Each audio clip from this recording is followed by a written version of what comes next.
Hello, people of the internet watching other folks build 3D printers on stream. Good morning. Ready for a switch thread? I would love to build a switch thread. I know what that is. I like little printers like that. Maybe we add that to the list, Aaron. Good morning, Kegel, Ranch Kid, Wick Central, John. Morning, Zombie. Morning, Cybertech, Kenny. I saw Reth here earlier. Good morning to you. DaVinci 10, good morning. Nathan is here. Thanks. Jizzle Dragon, good morning. Congrats on opening the store. That's awesome. And I think that's it. Oh, Mike, good morning. I think that I got everybody. Tin Talon, good morning. Projects is here. Alex, good morning. You like the hoodie? Yeah, so if you went to the correct 3D prints, sorry, the Killer Prints 3D merch shop, you could get this plus a bunch of other designs. There should be links in the description if you want to get one. So I got this, and then underneath, it's still a little cold out here. Underneath, I've got a different design. I've got my robot shirt. YouTube not letting you post. Are you trying to post a thing?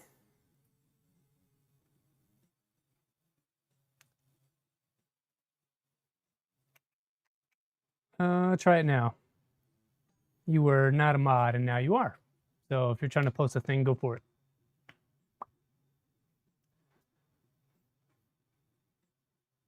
Y'all ready to get started? I think I am. I want to do a quick project overview. I know we got Nathan in the chat, so I want to be respectful of his time. I know that he is in a completely different time zone, so subscriber mode only is a pain. Did I enable that by accident? Let me jump in here and turn that off. That's the case. That is the case. I do apologize.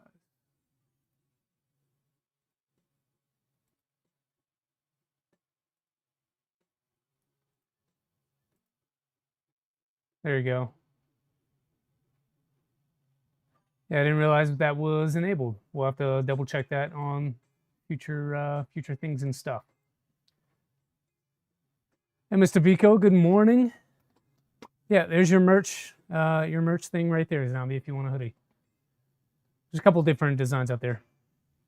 You're blue, let's go. There you go, man, there you go. Yeah, so while we got Nathan, I want to go through the project, and that way if anyone has questions, Nathan may be able to answer. Havoc, you didn't miss anything yet, we're just getting started. So we're going over to the project page to look at the things that, why is my box so small? Look at the things that Nathan has put together for us. And then we'll make me there. Got it. Okay, so this is the project. Good night here. Yeah, I understand.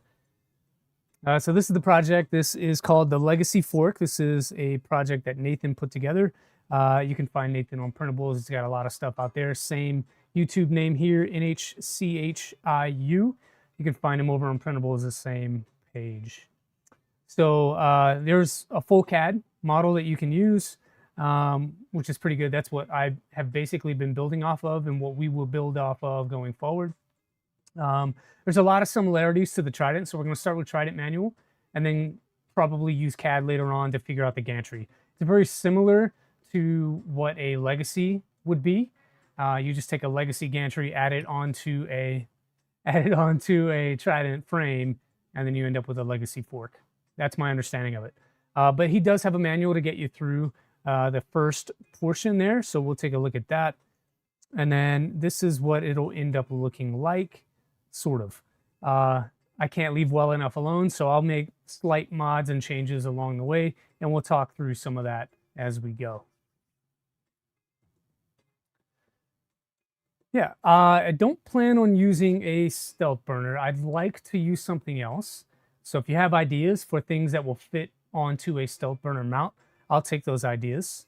But stealth burner would work just fine. I just want to go away from that and probably use A4T as my idea. Also, I want to use Calamity. I don't know if Calamity will fit on this Gantry. I could be wrong, but Calamity could be cool. You're running A4T on yours? Yeah, so I've gone through the CAD and built an A4T in the way that I would want to install it on this machine. And so if I go that route, he said make it fit. Yeah, I think it'll fit natively. Do you get a legacy or a Trident serial? Don't know. I don't know if I'll get a serial at all, but we'll see. I have a fun thing here. So if you've been paying attention in the social world at all, I got one of these. Anybody know what this is? Design a Prusa wire SLM mount? Yeah, you do. Anybody seen one of these? You know what it is?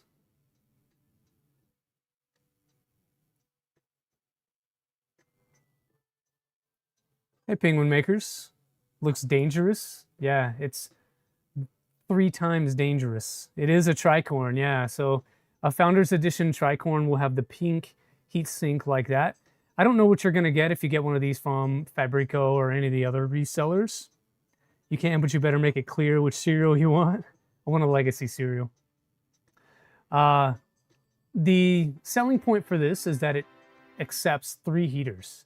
So you have 3 narrow heaters, and it'll come with, at least mine did, it came with a pair of 6. So very narrow, long heaters. I don't know what you would call these, but they are 4 by 40.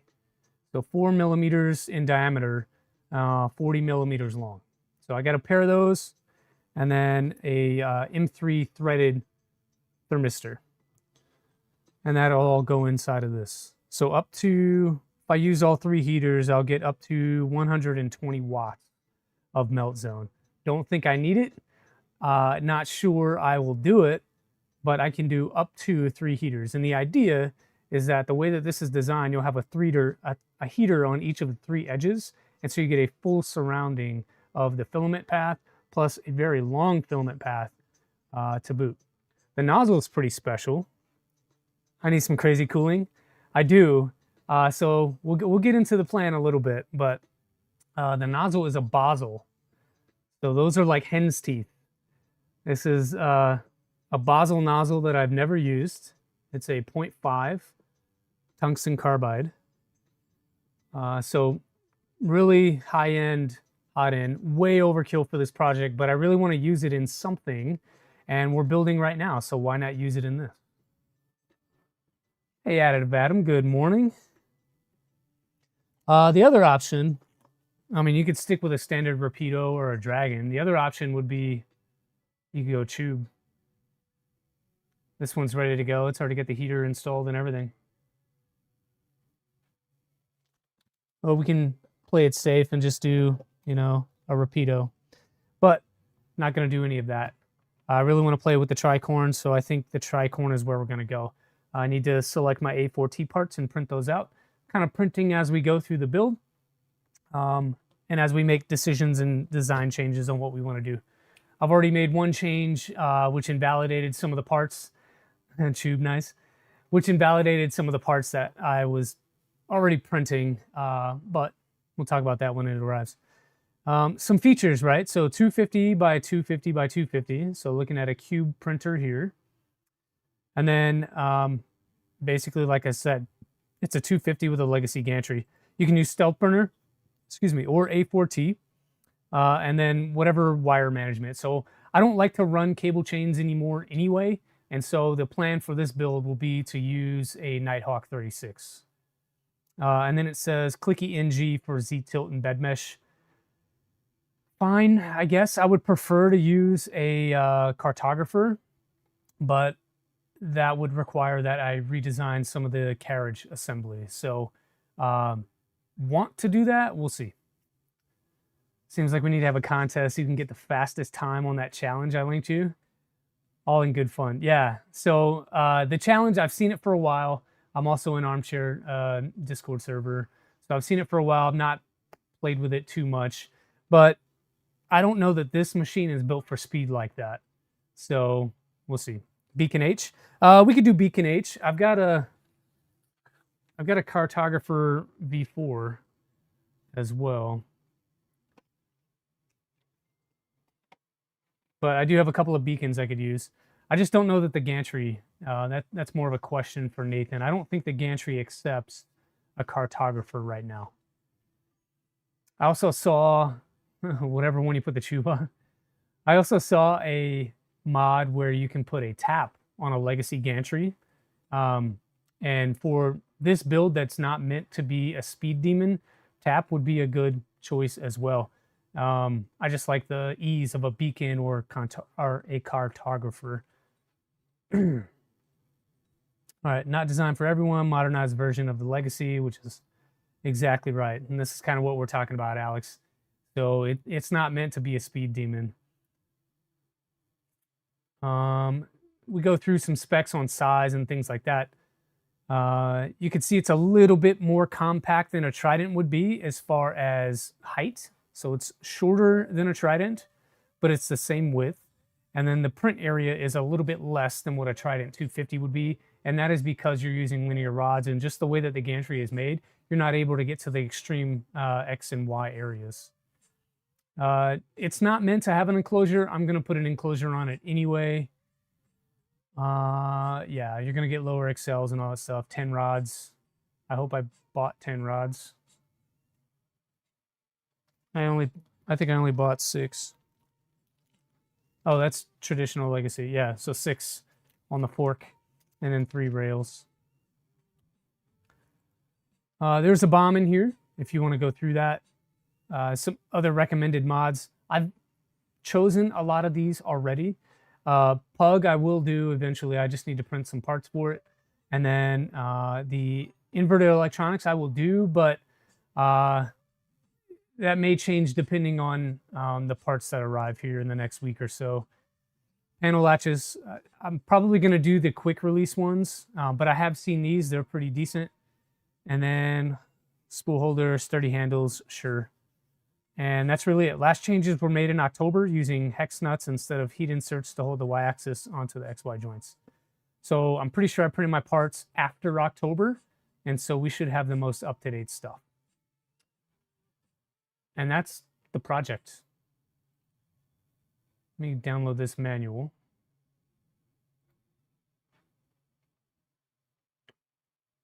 He was thinking about adding cartographer support, but haven't tried one, so I never got to work on it.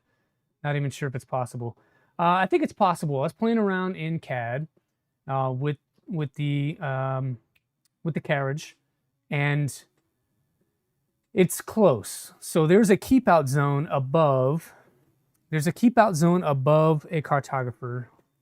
Hold on, let's do it this way. This is a learning channel. Okay, so this is your cartographer, or a cartographer. There's a keep out zone on this side, so the top side of it. There's a keep out zone where you don't want any metal in there. So it needs to be low enough and forward or aft enough to be able to keep out any metal. Looking at the gantry that is currently designed, one of the rods and or bearings goes right through the keep out zone. It's not much, and so a slight forward movement may help it clear, but then you run into the nozzle. Going backwards too much cheats you out of Y build area. So it's weird. And going too low makes it too long for the nozzle, and so it's tough, but I think it can be close. Yo, bro, free fire or blood strike? You're from Ghana? What? Welcome from Ghana? Thanks for being here. I think it's pronounced Adam. Or if it's not, let me know.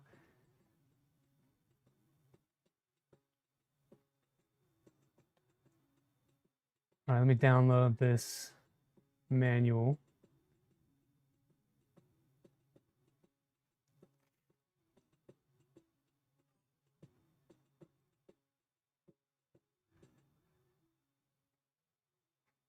All right, we got our legacy fork manual now. So it wants us to start with these parts here.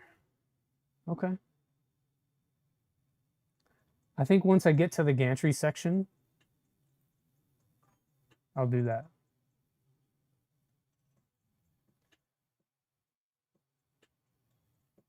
was thinking about the keep out zone too, but I know too little about Cartographer. There's not much to know, Nathan. It's just you don't want metal in the red keep out zone on the CAD manual. CAD manual, that doesn't make sense. The CAD file, you don't want metal in that keep out zone. Plastic is okay. But anything conductive you don't want in there. But just going through this quickly, it's very simple to put together. We'll go through this a little more once we get to this portion. I think today the goal is to get through the frame build. And I do have that open here. And we'll go over here and take a look and start to get started. All right. Ooh, shit. My bad. I hit my head on that. My bad, folks. That hurt. I'll move the camera around, and I don't have my spatial awareness enough to realize that it's there yet. I should paint that thing orange. But anyway, this is the frame that we have. It is a LDO frame. Size and color is blue, so it'll be a 250. I got this one on Black Friday with the intent of building this project. Nathan and I briefly talked about it. I didn't tell him I was definitely going to do it, but I was certainly interested, and we chatted briefly about it. Went and got the frame, a couple of rails, and some linear rods. Pretty much everything else I have. So bearings and idlers and hardware and all that stuff, I'm pretty sure I have plenty of spares to be able to do all that. But that's the color. Very bright on camera there, but a beautiful blue frame. So we'll get this guy unboxed. To prevent scratching, I'm going to just use some of this foam paper to lay my things out. You should get a ton of it in the box if you order an LDO frame.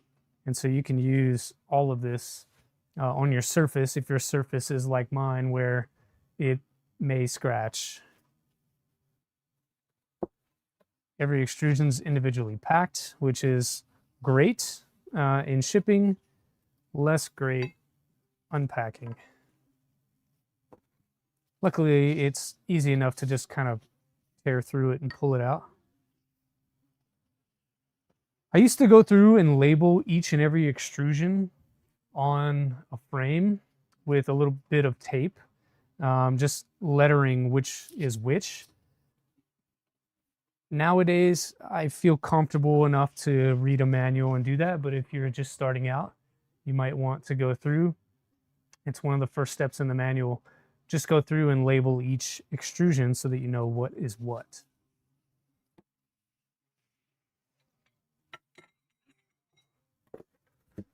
There are a lot in here. We're not going to use anything from the gantry. So the x-axis we will not use. So we should have at least one spare extrusion. But that's okay. We can use that for mock-up and testing of other things. Your Mark 1 build got put on hold until you get the replacement frame.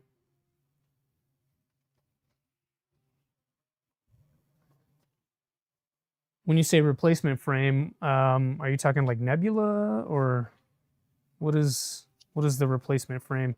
Are you doing a custom frame?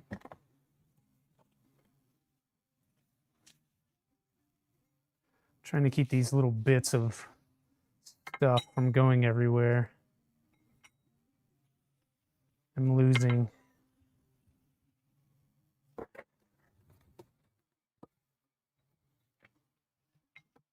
Ooh, look at that. We even got a LDO motor sticker.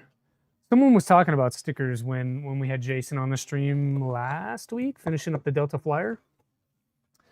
Was asking about stickers, and Jason was saying that you can get stickers at any of the shows, or you get it in your things and stuff that are LDO branded. And he wasn't wrong. We got our LDO sticker out of the box. Nebula frame. Yeah, it's blue. I like this blue as well. This will be the first printer I have that is blue. I've got a green one, a green frame V2, and then also a what is it? Whatever the gray is, space gray. The words matter. Space gray, switch wire, and micron over there behind me. Everything else is black. Oh, the Stinger, the LH Stinger is anodized silver. But, you know, I don't have crazy color frames up to this point because most of the machines I've built have been before these frames were available. Okay, so we've got things and stuff laid out. I'm going to match things together. So these will probably be our uprights. We'll put these to the side.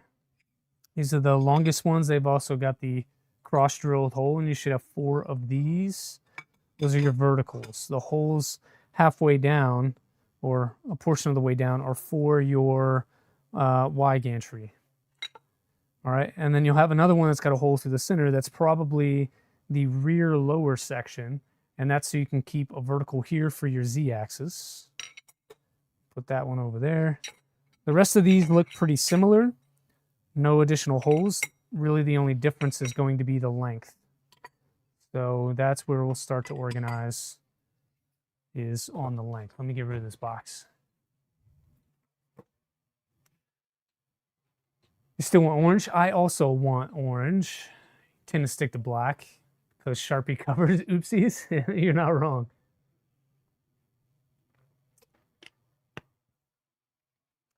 Stealth Fork is Illusions Chartreuse. Huge dyno. I need to see that.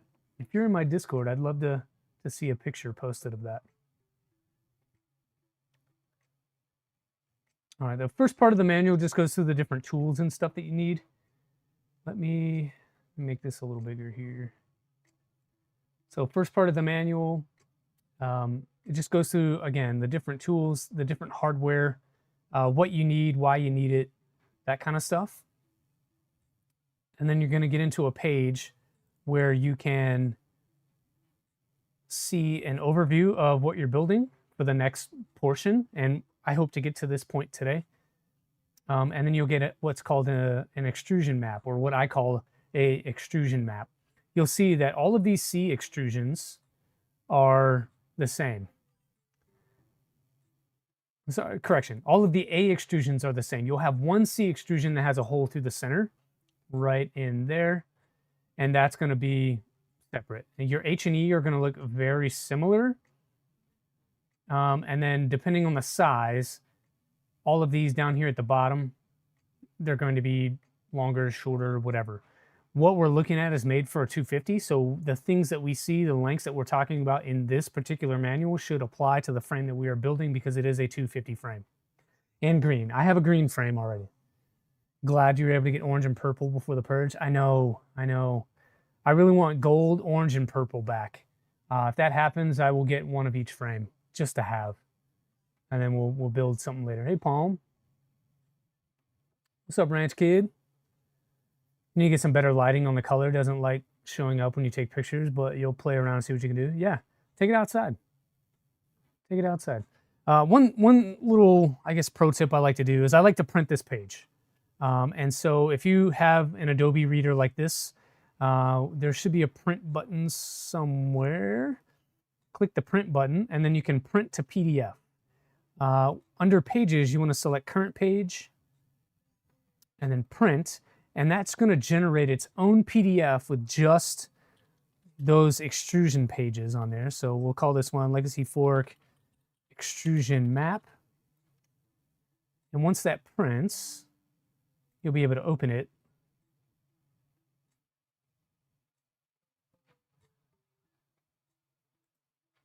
Come on. You'll be able to open it like that. And so now you have a quick reference on what is what without flipping back through the manual several times.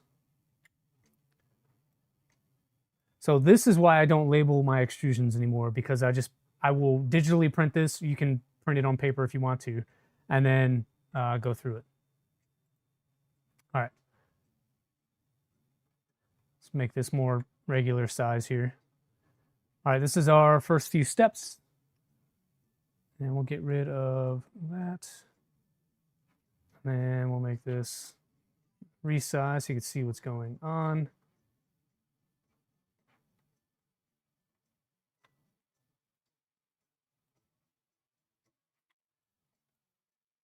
Sorry, when we collab with other folks, we get into a space where your scenes get messed up. So a little bit of adjustment there. These are the parts we're going to be working on.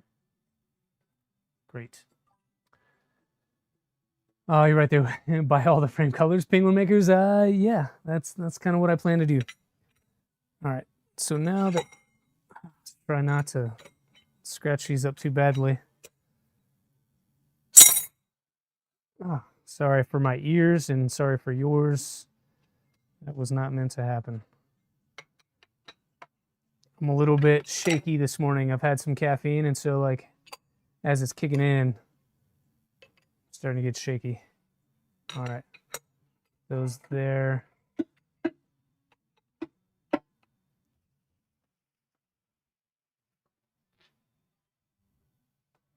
.4 is blue with white accents. That sounds great. Yeah, I like the white accent stuff. Sorry, just turning that monitor a little bit.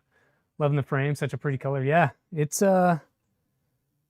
is impressive. When I opened it up, it's the first time I've seen a blue frame in person. Well, I'm sure I've seen one at like Rocky Mountain and stuff. I just don't realize it. But first blue frame that I've owned is this one. All right, so all of our extrusions are fairly organized here on the side. You can see the different lengths as we go through. I put the special ones over here to my left. You need coffee, but you're all out. Except espresso, and you're not too lazy to make it. V0 frame is that color? Yeah, so I have a V0 Revision A kit that is blue. Thanks, Ken Davis. Hey, Damascus Everglades. Sorry, the P2S just finished printing parts. So if I take my blue frame and I put it with some of the parts that we're going to use, you start to get an idea of the theme for this printer.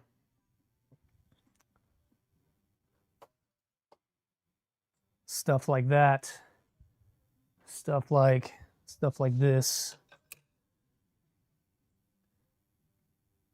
And like that together, to me, very nice. Switchwire 206 is blue. It's a beautiful color. Is that yours? Is yours 206? I don't know what my serial is on any of my printers, except for my Easy Bake Frame Trident is 1761. I only know that because I engraved it on the front panel of the click-clack door. Okay, we need some 16s here. So again, I don't have a hardware kit. I am only going off of what I have available. So just using spare stuff. The only thing that we've purchased, blue frame, 3 linear rails, 6 linear rods, and bearings. Everything else is coming from stock. I feel like my white balance is off a little bit here.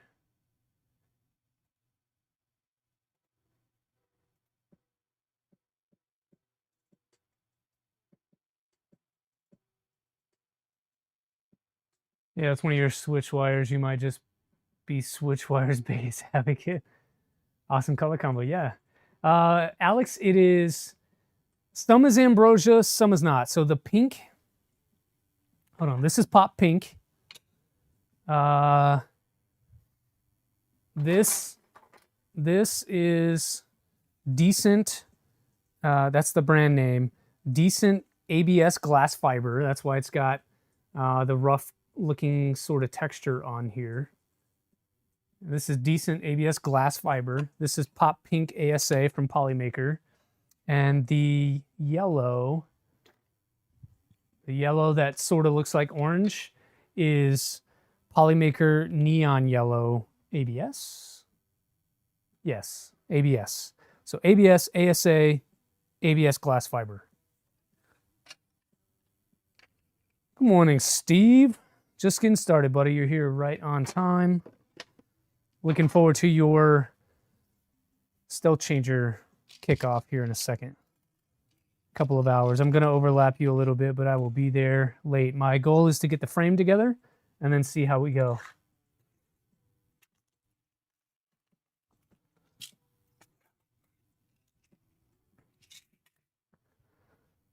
Okay, so we have a C extrusion here. This is the lower back one, so should be the one with the hole. So that's where we're going to start. Is it from DFH? Huge Dino? Yes, it is the DFH ABS glass fiber. There's a dark one and then there's a light one. The dark one,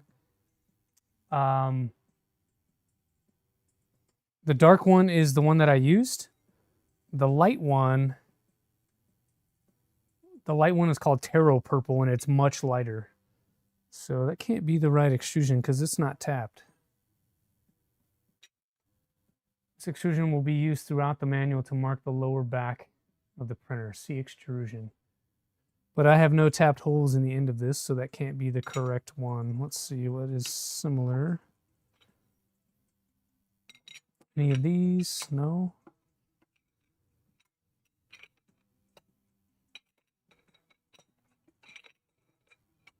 So I just want to find this guy.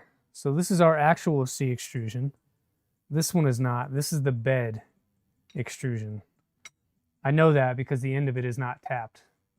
It's not tapped, has a hole through the center, so I know that that is my bed frame. Easy to get confused with the other one because they are the same length. The only difference, one is tapped and one is not. So the other thing that actually Steve taught me was if you add a washer to the end of your M5 hardware, it allows you to tighten this without torquing the frame or twisting the frame extrusions. So just adding that little bit of a washer there will help with it. Sounds exotic. Is it super strong? So the glass fiber is supposed to make it stronger. And I don't do filament testing. There are a bunch of different channels out there that does filament testing. I would drive you over to those guys. MyTechFun or Edge of 3D is a good resource for testing the actual strength and to tell you how much more strong than regular ABS it is. But it does, so the idea behind adding glass fibers or carbon fibers to any polymers is to have it be more, I don't know, rigid through the layers. That's about all I know. How are the filament faithful today? You have like 20 kilos you have not tried yet? Damascus Everglades, you got to do it. I also have 20 kilo, well, 19 now. I used up a lot of it printing these things. I had to print a few parts twice. All right, and then we need an A extrusion. The fibers don't blend. Correct. So it doesn't help with layer adhesion, but it does help with the layer that it is printing to be more solid. So the polymer you use still needs to be able to bond well to itself.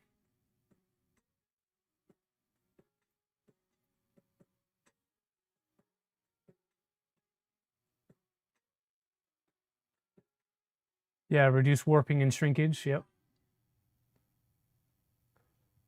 And so we need another one here.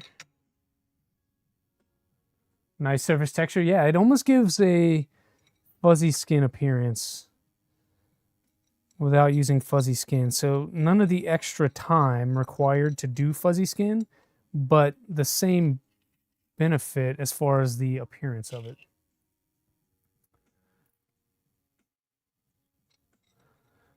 Something to keep in mind, though, is you may have to use a larger nozzle. So I had to use a 0.6 nozzle because it was clogging the hell out of anything 0.4. I had 3 separate clogs before I figured out what I was doing wrong. But yeah, for that one specifically, I had to use a 0.6. So all of these purple parts are printed with a 0.6 nozzle, and I had to adjust a few things so that it would print well, because Voron spec is a 0.4 nozzle with 0.4 fixed line widths and things like that. And with a 0.6 though, it likes a 0.6 line width. So I had to go in the slicer and really tweak my profile to be able to print these well, so that they still will work with what we're doing. And then the last one is H, and H should be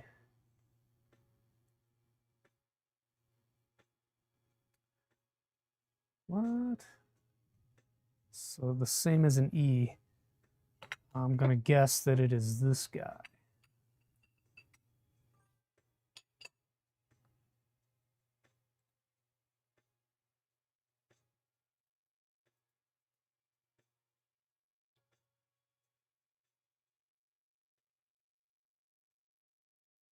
All right, so this is the rear.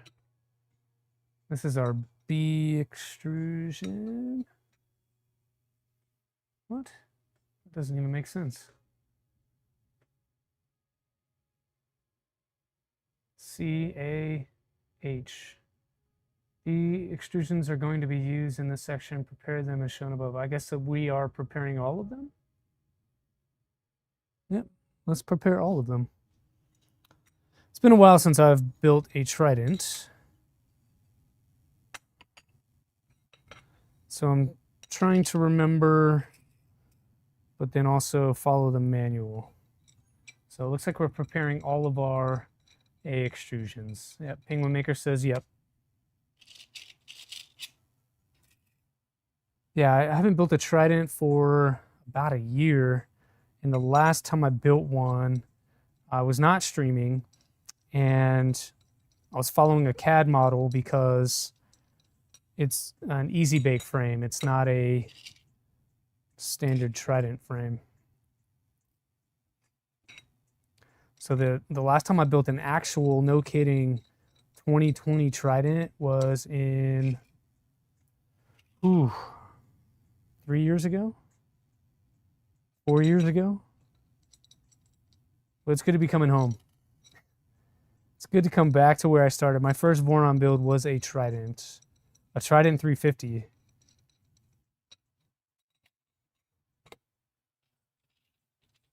Howie thinks. Yeah, it seems a lot of people like the blue, which maybe that's why it's sticking around and it didn't go away like the rest of the colors. So we don't have greens anymore, and we don't have oranges and purples or even gold. We should do a petition and petition Jason to make us a gold frame. It is LDO extrusion, low sync. It's an LDO kit that I got on Black Friday from West 3D. They had a big sale. They had some 250 frames. I've been saying on stream for months that I wanted a Trident 250. It's been months, like since the summertime, that I wanted a Trident 250. And Nathan told me about this cool project and said that it used a 250 frame. Pair that with the fact that Black Friday had a screaming deal on frames. Plus, you know, I had won gift cards and things like that on drawings. And so pair all that together, and it just made sense to do a Trident build.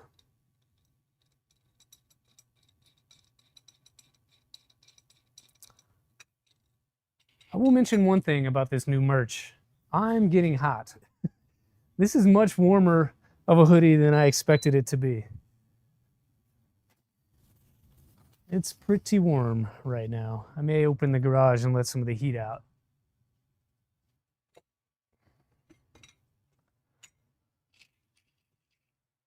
You wish you could find an LDO purple. Huge dino, yes. I just want a purple frame in general. I'd love to build a Legacy with a purple frame. That'd be cool. Why are you so sticky? This one doesn't want to thread in nicely.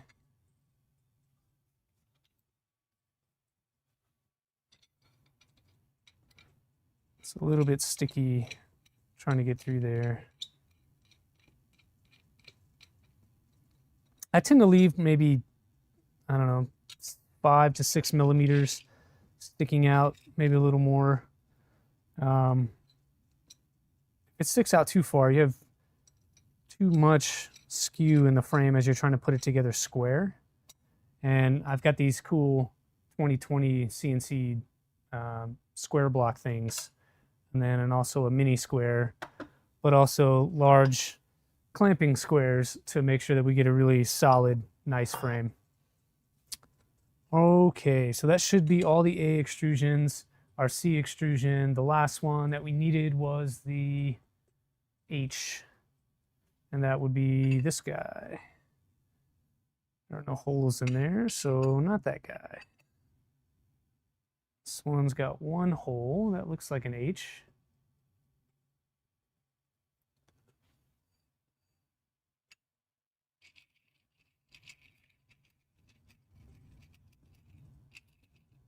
Is the H our vertical? What is the H? Oh, it doesn't even talk about it yet. It's just saying do it.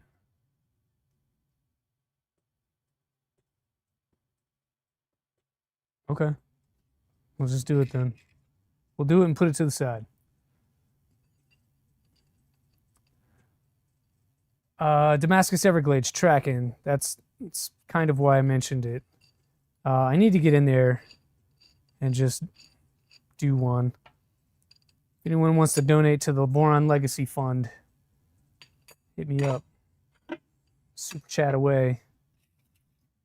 Help us build a legacy.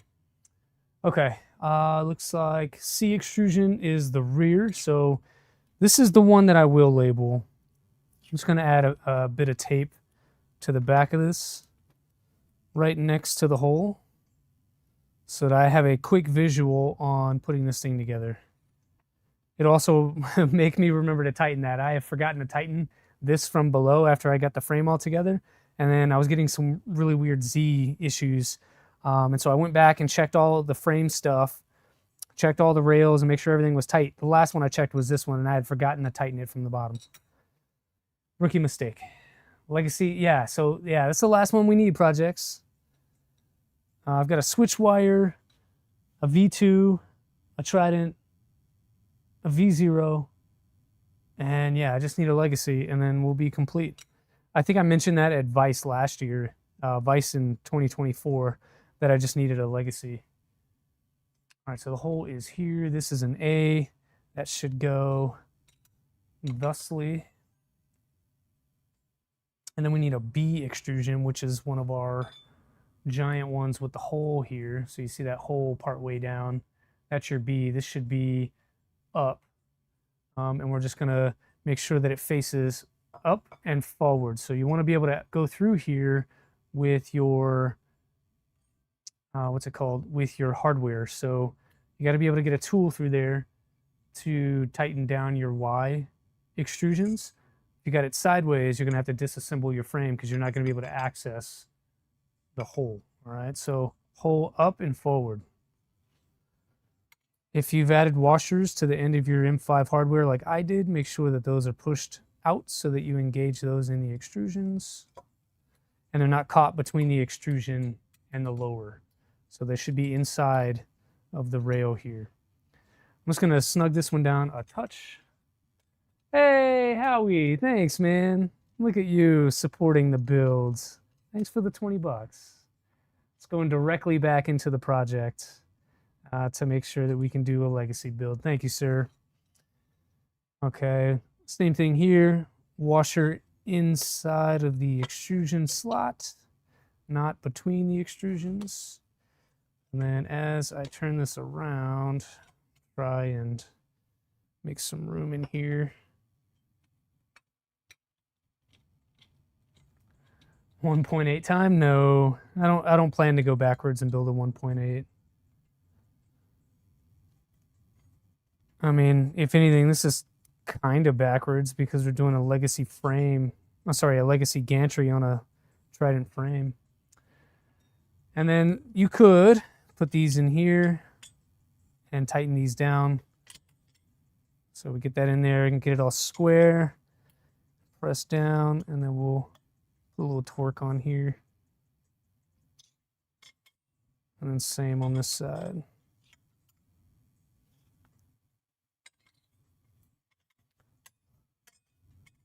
And that should be a true square. So as we go, try my best to check these. That looks pretty square to me. Does it matter right now? Probably not, because we still have more building to do, but if you're checking square while you go, you may be able to identify issues earlier.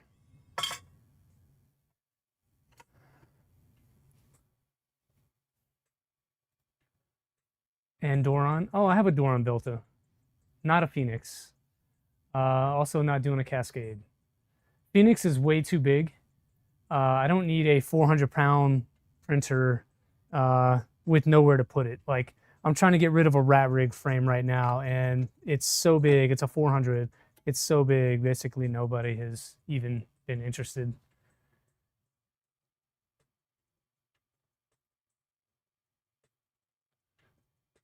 All right, so now we do the H. The H is the one that we prepared with the thing, but it just sort of slides in place here. It's having a hard time getting past the other washer. Move that out of the way.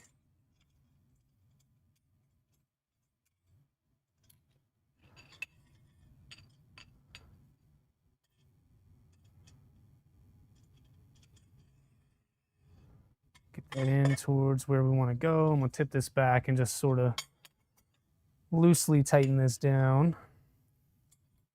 Two reasons. One, so I don't forget again, but also I don't need it sliding around. So we can loosen and readjust later as required. What happened? Oh, need a bigger tool. Get rid of your bed in the bedroom. Phoenix is comfortable to sleep on. Yeah, my wife would love that. She would love that. I feel like whatever's happening is I don't have the right size driver here for some reason. There we go. There we go. Swap over to this guy. Look at that handsome devil. Greetings, everyone.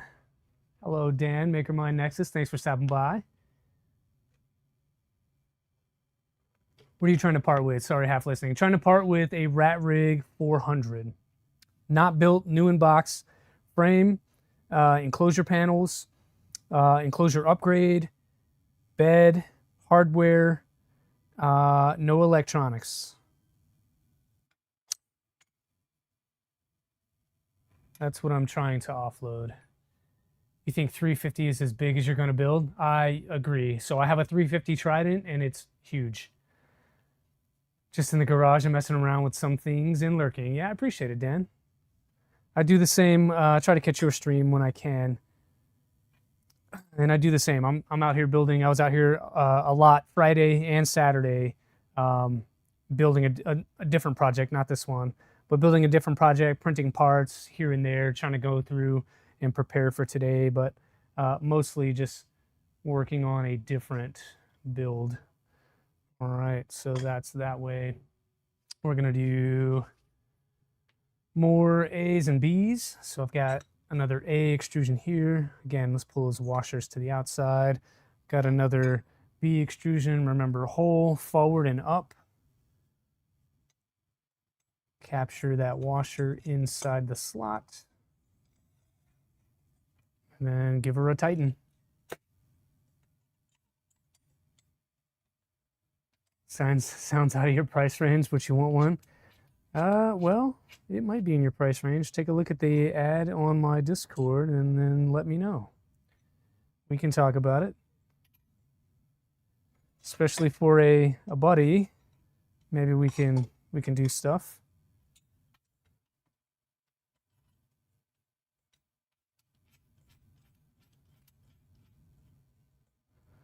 All right, so I'm gonna keep that one fairly loose. until we can add this on.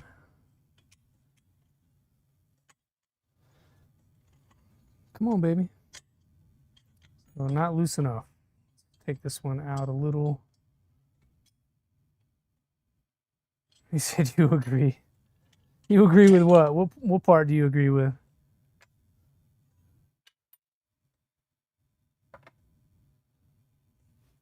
$500 and sold it beyond huge. Yeah. 500 is redonkulous.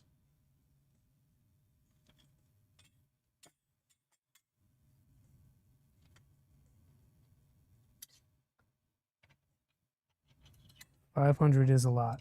400 I could build.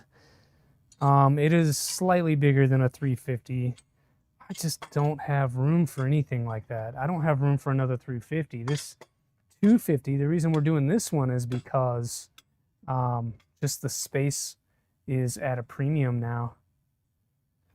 All right, I think we're gonna switch tactics a little bit now and start to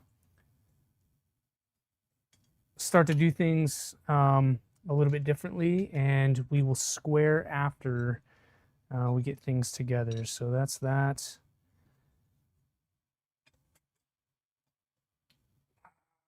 Forward and up. Capture that. Just found the stream. What's getting built? Lewis Cobb, thank you for being here, by the way. This is a Trident 250, but it's a member project called Legacy Fork. So I can show you the project really quickly. This is it here. So we go back to the manual. It's basically a Voron Trident with a legacy gantry. So this guy right here is what we're building. But thanks for being here. Make sure that you like this stream, and I would appreciate a subscribe too.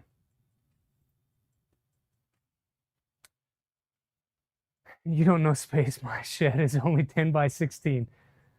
Yeah. We all have challenges. I am very fortunate to have a 2.5 car garage, but I don't use all of it. I use maybe 10 by 16 for this stuff. The rest still needs to be a garage. And my wife likes to store things out here. So really what you see on screen is this work surface. There's another one to the right. And then down to my left, perpendicular wise, are where I keep all my printers and stuff. I have a small backdrop that shows the filament rack. And that's really it, man. I have pretty much two hallways available to me.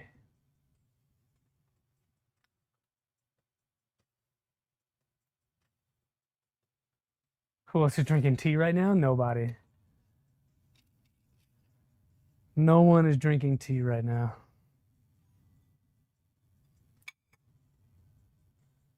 You're planning to buy a Formbot 250 Trident in the near future. What's the pros, cons of this version with a different gantry?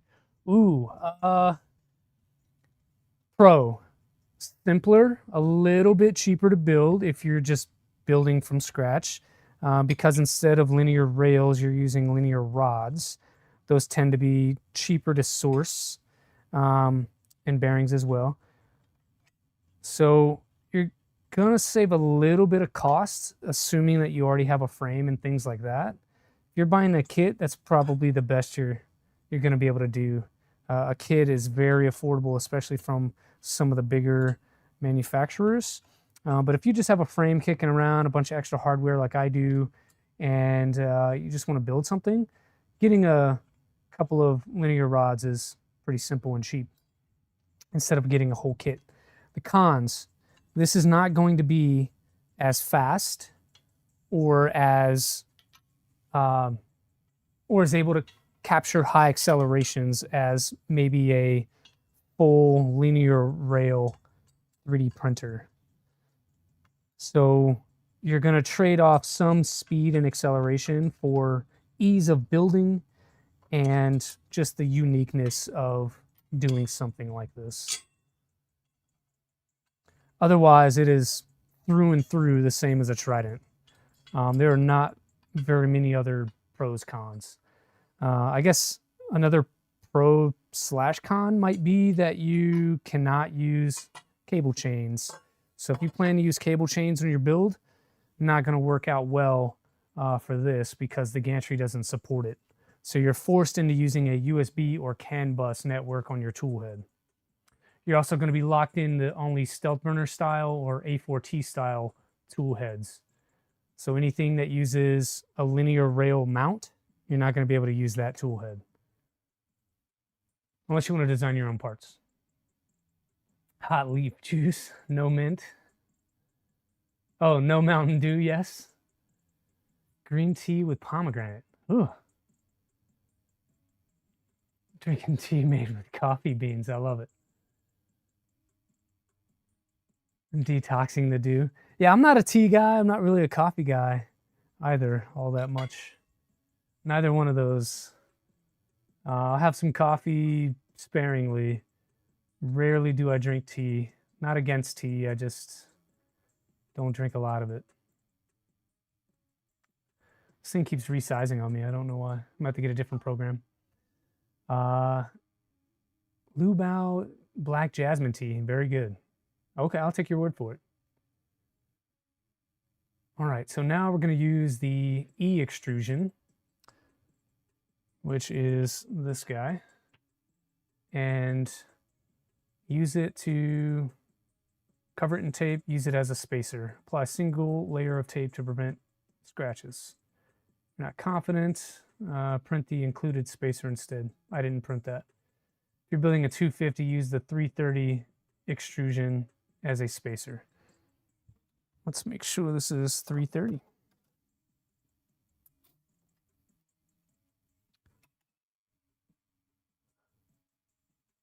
It is 330.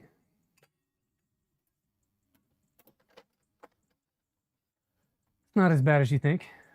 I don't think it's bad. I'm not saying I dislike tea. I like tea. I don't drink tea. Cover the ends in tape.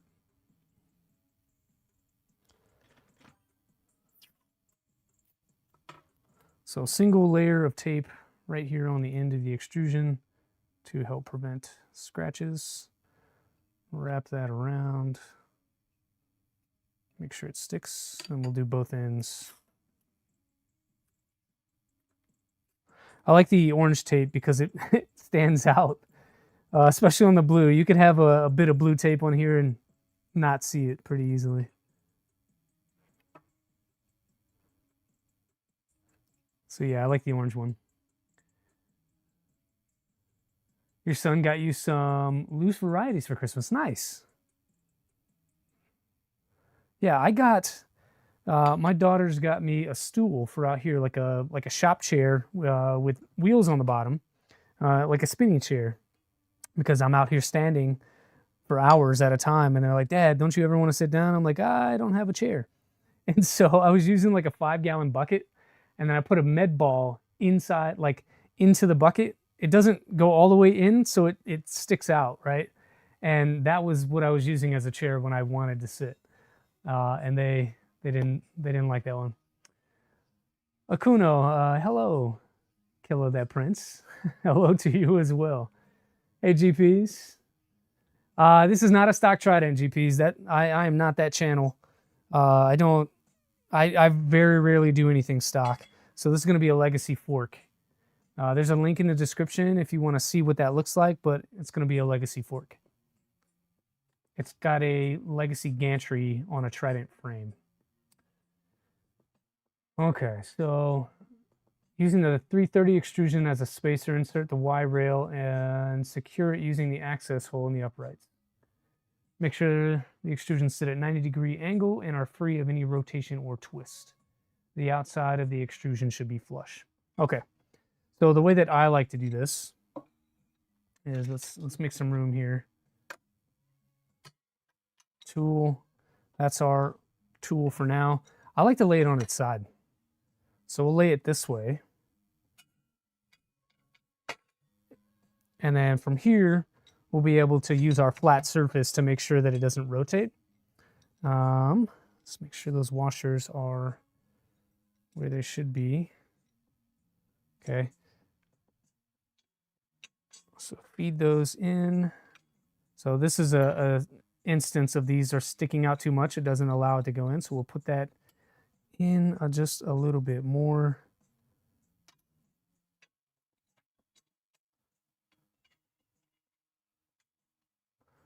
We'll try our best to slide this in without scratching the frame too much.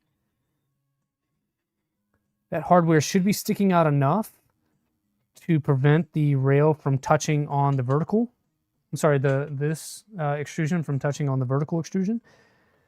And then we just put our tool bit of extrusion in there. We'll press that down till we get a 90 degree. We can use our square here to hold all that together. And this is tough to do with one hand, but we'll try. Is it a kit? This is not a kit. So Troy, the frame is just a basic off-the-shelf LDO frame in blue. And then you're going to have to order all this stuff for the gantry. So most of it is printed parts. If you've ever built a Voron before, you probably have spare hardware to do that. So like F695 bearings, some hardware and things like that. Although it would not hurt you to get a hardware kit if you need it. And then the entire bottom half is stock Trident. So the Z rails, the Z motors, all that stuff are stock Trident. The only real difference is the gantry. So this is a Trident with a different gantry on it. All right, we got that snug enough. I'll crank on it with a different tool here in a second when we go back through. So that one is good. We're going to turn this 180 and do the other side the same way. So that's that. We've got one more C extrusion here. So just like before, we have to make sure that these M5s are in far enough. Monolith. Chaz, no, not monolith, unfortunately. I'm really waiting for the monolith CNC to come out. Monolith would be cool though. Maybe if we tear this down at some point, we do a monolith gantry on it. But I feel like something like monolith that's all-wheel drive, you really need a big machine for that. So I would want to do that on a 350. Very minimum, probably a 300. And that's me personally. This is a 250 build. So I don't know, something all-wheel drive on something this small. I don't know. You could do it, but for me, I don't see a lot of benefit. I would lose some space on an already small bed. What up, Bill? On mobile at the moment. Commenting is tough. I'm almost always on mobile. And I feel your pain. Your frame, you do? Your frame is 210. Your friend Sonny is 120. Jeez. Vitaly RMG looks interesting. Yeah. So while I was looking at this project, I was going through what I had in stock and what we could use and things like that to make sure that I had everything I need. I forgot that I had this sitting on the shelf. So this is your LDO version of a CNC all-wheel drive kit. And I didn't realize that I had this just sitting around. Yeah, GPs, I'm waiting for LDO to drop their kit before I decide. This is a downgraded gantry? Yeah. Yeah, I'd like to build a monolith GPs. Following monolith for a long time. Not sure they will ever do a CNC. LDO is doing one, though. If you want to go for a real classic H-bot. Let's see. Mobile is why you speak fluent Taiwanese in the comments section. Q1 this year. Love it. Love it. Love it. Yeah, if I I can get my hands on one, we'll do it. Everyone should tag Jason on Twitter and tell him to send me a kit. Okay, so that is there. Those are the Ys. I think we have tightened those down, so should be good to lift this guy up. And let's move our camera because we're going to start getting taller now.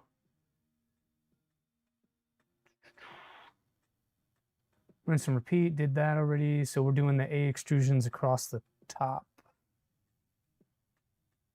I don't think I prepared all of my A extrusions, so we'll have to go back a little bit and do that.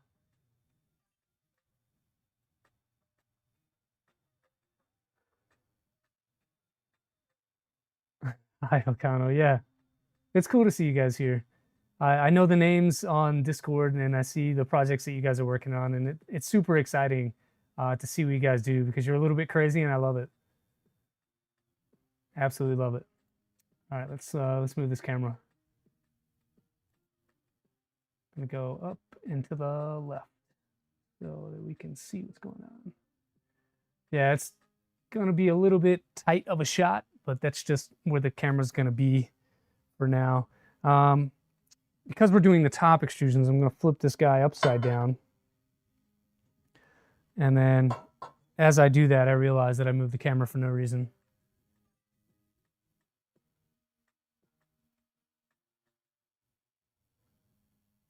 Hey, Clown Hammer. You might want to take a look at the monolith tool head as well. GPs, if it fits on a stealth burner like mounting pattern, I will consider it. I'll consider it for this. But I've seen a lot of the different monolith projects. So I'm intrigued by all of it. If I do a monolith build, it'll be a full monolith build. So tool head, gantry, the whole shebang. But I'll be honest with you guys, I've got this project going on. We're doing members build as well. So that project is still happening. I've also got a simple core to do. And then there's another project coming in with a TBD because I don't know when it's going to arrive, but that one also needs to get built. So that's at least 3 public projects we're doing and 1 members build that we're doing. I'm not sure where monolith fits in that, but I definitely want to.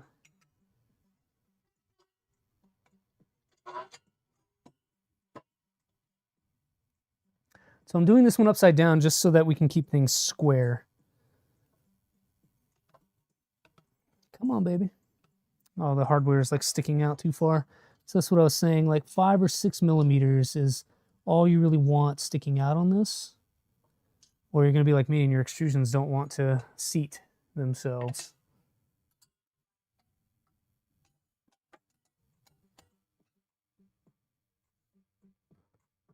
In far enough, but not too far to where you can't slide it down. Okay, I think that's good.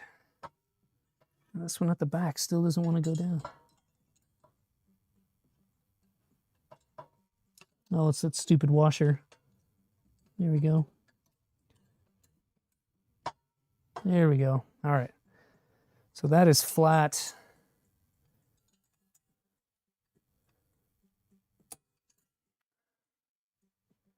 What are we saying here? Does not fit on the stealth burner mount, only the monolith belt clamp.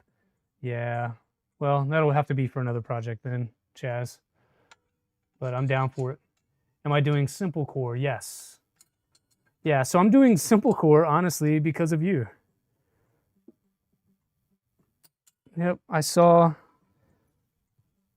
some interesting things, and I was like, oh, simple core sounds good. Let's do that. It should be simple. Hardy har har.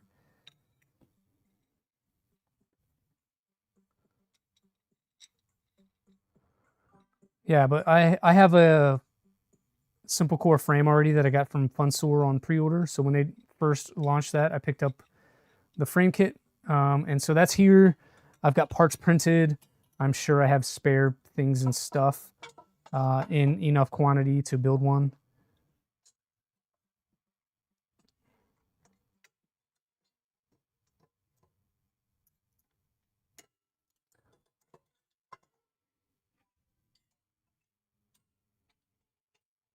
Happy New Year, Steve Clark. Yeah, he's working on a lot. He just got back from his break. Who's that? Saw a few conversations. Oh, Wayne. Yeah, Wayne's on break. Is the Legacy fork a mashup of... Yes, GP is correct. It is a mashup of the Legacy and a Trident. So it's got a Legacy Gantry on a Trident frame.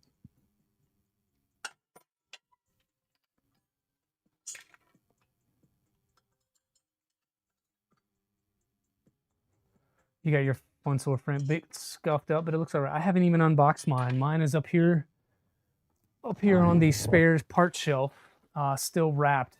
All I did was take the cardboard off to check it out. I mean, it looks fine, but yeah, simple core. Simple core.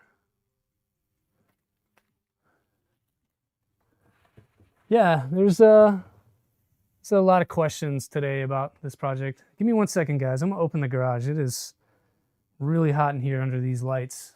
Sorry for the noise.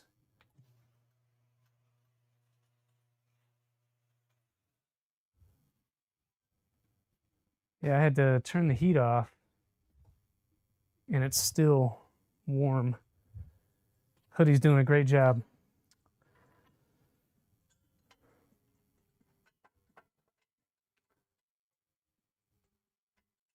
OG Maker, let me make Chaz a mod. So Chaz, you're a mod. You can add a link to Simple Core if you would like. And that way OG Maker has what he needs. And folks in chat that are also interested in what a Simple Core is and would be interested in doing one, you can follow along with what Chaz is hopefully adding to the chat. Let's move this out of the way because I'm going to drop that. Already sent it. Perfect. If you dropped it in chat, I missed it. There it is. I see it now. Just rub it in that we are freezing here and you have warm weather. We all make choices. Although I didn't choose to live in California, I am fortunate enough to have good weather almost all year round. It does get a little hot in the summer, but you can find cool places. It's going to be 65 here. Clownhammer, I forget where you live, but it is 47 today, which is cold-ish, but it's not single digit or down in the 20s like some folks, or below freezing like other folks. Colorado, that's right. That's right. I think I told you that the wife and I had discussed living in Colorado after retirement. Like we're trying to figure out what that looks like for us. It is a few years away, maybe like 2 years, 3 years away maybe. And so the planning for that needs to start to happen now.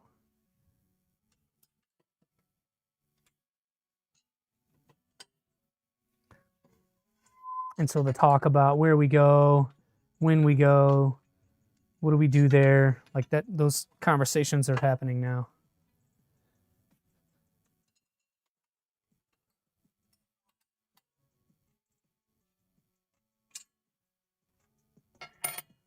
You hear Ohio's a good option. Ohio's not a terrible option, Alex. We've talked about it briefly. So the requirement is less about location and things like that, and more about a 6-mile radius of Arkansas. Her parents live in Little Rock, and she'd like to be able to go home, you know, a couple of times a year. And so to be able to do that, it's got to be within a day's drive.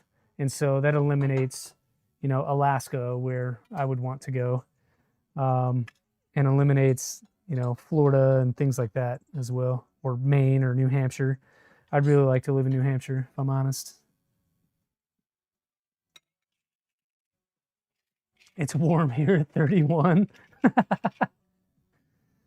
Hey, that's just below freezing. But sounds like my kind of place.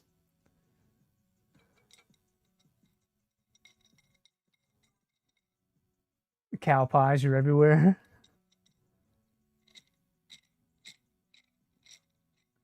Colorado's nice, but varies a lot between east, west, front range, etc. Yeah, I don't disagree. I don't, Bill, you were at Rocky Mountain last year. I like that area. Why go to the cold? Because I run hot all the time. I'm just a hot-natured person, and so I want to go where I don't have to be hot all the time.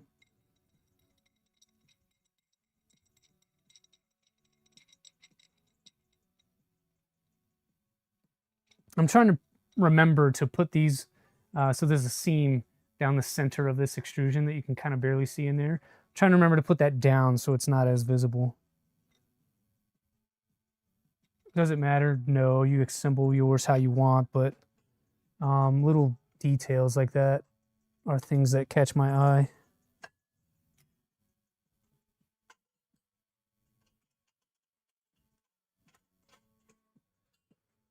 All right, so again, just snugging these down to where they don't move as much.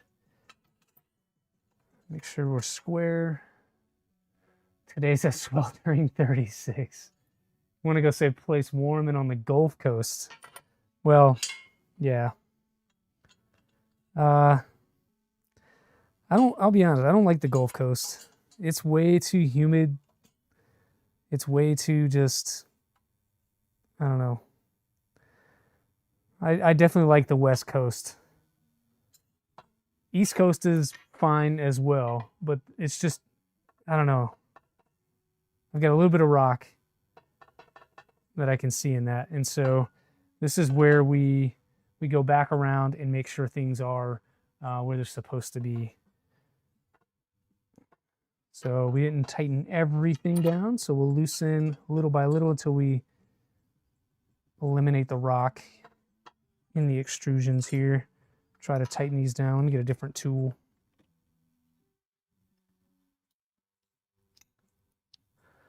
We get a traditional Allen key out so we can add a little bit of torque. U.S. Virgin Islands would be nice. Do it up, man.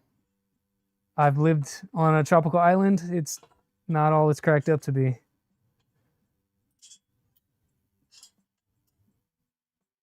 The typhoons are not the most fun things to endure. Here with Howie. What did Howie say? Built for the heat. You can handle hot. Cold makes you miserable. I'm the exact opposite. I can handle cold because I can wear a jacket. I can wear mittens and gloves and things like that. I cannot do anything about the heat. All right, for this one, I'm just going to use that same extrusion. I'm realizing you guys can't really see what's going on because of the angle here. Let me change that for you. Get you a lower angle. So I'm using the extrusion to make this extrusion line up with the face of this guy. And then I'll come in with my tool here. Let's snug it down first. I'm using my hand to press down on it to keep it flat on the table, but then also try to make it square.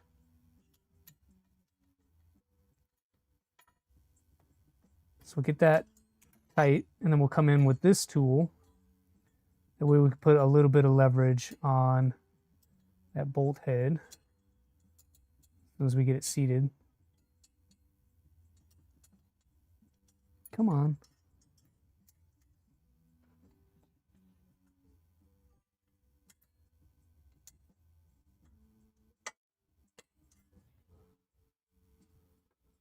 Oh, you know what? I feel like that's not the right tool. I don't know what's going on there. Okay, so that one is good. I'll do the same for this guy here. I'm gonna spend a little bit of extra time just squaring up this frame so that we have a good build, you know, weeks from now when we come back and we're trying to figure out binding issues or weird input shaper things. So that right there almost did it. Let's go through the opposite corner here.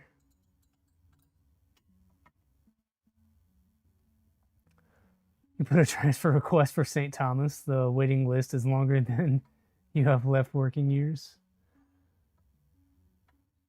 You have nerve damage from spine surgery. Winter kills you. Oh no. Another tech question. What electronics am I going to run on this printer? I have two options in mind. One is a Leviathan from LDO. Just because it's easy and simple. It's an all-in-one package. I could run the full-size Raspberry Pi directly on the main board and save some space. The other option is to use a Manta M8P, which does essentially the same thing, except you're using a CM4 or a CB1. Also a compact all-in-one package. I'm stuck between the two. I have parts printed for both. I'll put it to the chat. What do you guys want to see? Let's do a poll. Should we do a Manta or a Leviathan?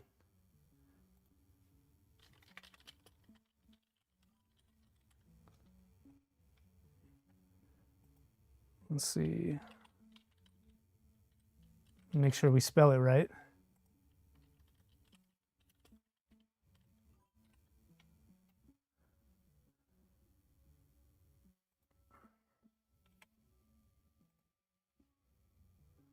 Yeah, you guys tell me what you wanna use here.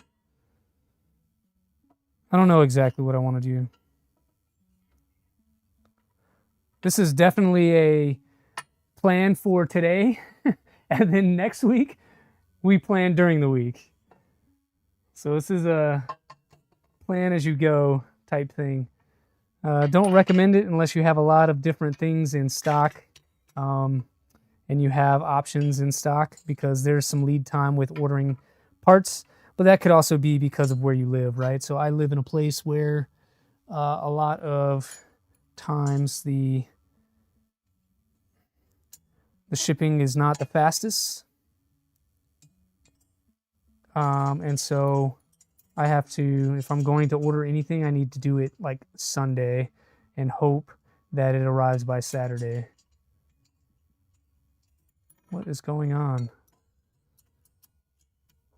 Some of this hardware, I'm learning why it's spare now, because it's not playing nice. There we go.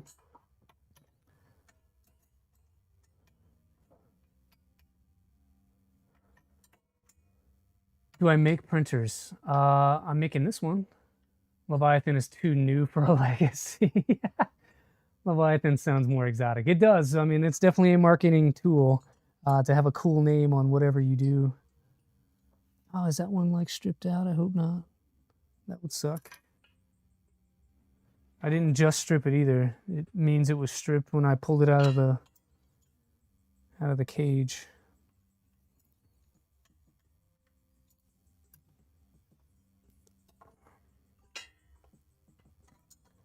That's gonna bother me. I'm gonna have to take that out.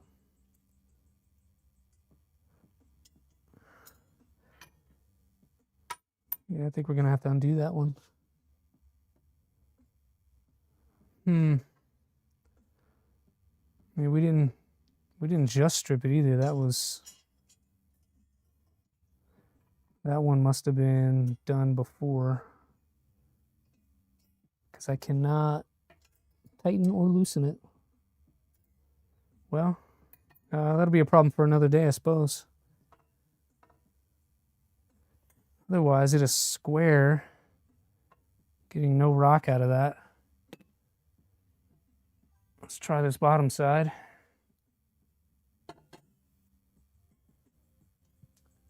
Hey, Pez Liz. Oop, shit. I keep hitting my head on the camera. I'm sorry, folks. Use a Torx on it. I don't have an M5 Torx, I don't think. Yeah, I've got a 3. I don't believe I have an M5. I don't know. It's a problem for another day. We'll come back to it. It's a top extrusion anyway, and so coming back to do it will be a little easy. It's fine. Get the 3/4 inch DeWalt down, it shall come out. Yeah, it was able to get tight enough to where I can't loosen it, but not so tight that I can't take it out again either. So it's, I don't know. We'll worry about it later. Scurvy with clementines. Mixed magic. Thanks, Liz. The solder 5160s on the Leviathan make it much more reliable for 48-volt driving, less cooling issues than a step stick would have. Yeah, I don't plan to run 5160s anyway, and so using a Leviathan is definitely overkill. I kind of lean towards Nathan a little bit. When people ask what you make, the answer is usually mistakes. Albie, we're doing a legacy fork. It's a Trident frame with a legacy gantry. And we just finished building the frame up.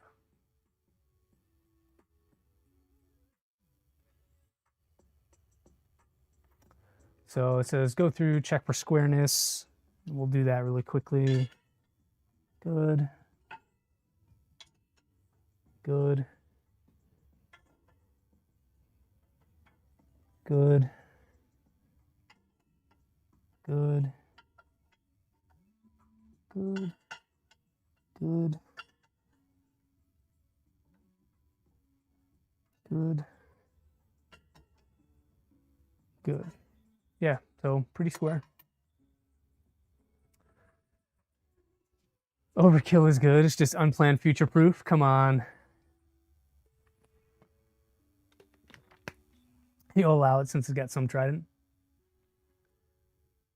Yeah, legacy fork. It's called a legacy fork. All right, so this is where we differ.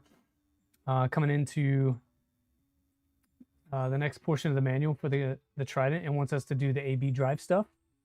And because we're doing the legacy fork, we need to use the legacy fork manual and pick up right here. There's not much different. Slightly, you can see this one does have the end stop inside the B motor housing. And then our idlers are a little bit different. So this will be more of a legacy gantry. Happy New Year, Boothie. It does look great. You want to put stealth stuff on the salad fork?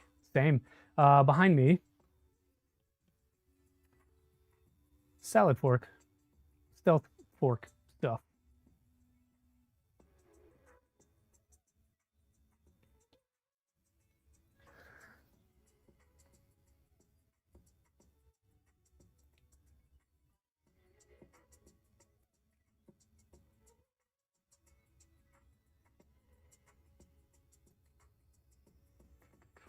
Okay, so this is the legacy fork gantry. Let's make this regular size. All right, that's what we're gonna make. And we need M5x30s and some bearing stacks. So M5x30s are here. Put our 16s away for now. Bring to, right. Dude, if I was driving, I would definitely bring it. I can't drive out there. It's 18 hours. 18 hours one way, which is 2 solid days of driving, plus 2 solid days to get back. I don't know if I'm about that life. Oh, sorry, jumping in front. What happened with Petty Ruxpin? Did he get the printer or a salad fork? What do you mean? Plenty of LEDs. I'm gonna do as many LEDs as you recommend, Albie. Frame is cool, thanks.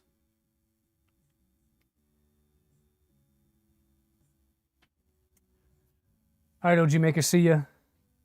All right, let me end this poll. It's been going for 6 minutes. Looks like you guys want a Leviathan.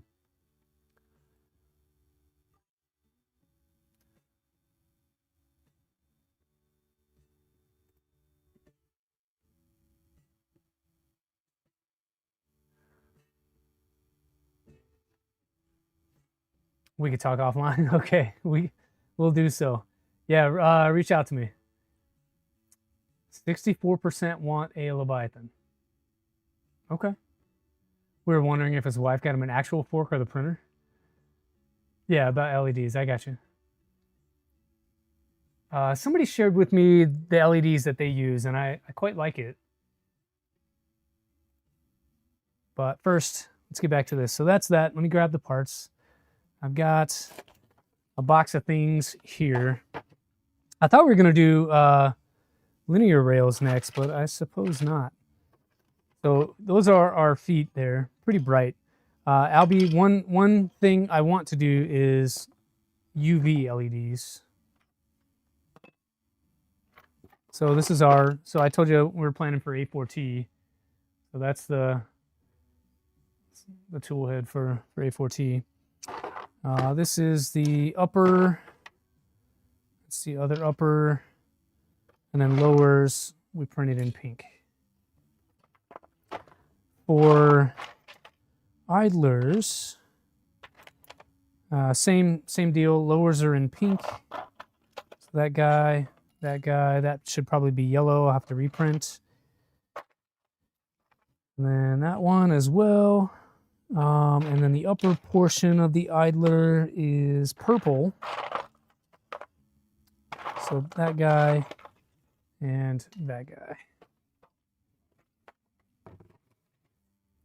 So yeah, I should have thought a little more. So as we put these together, let's say those are wrong.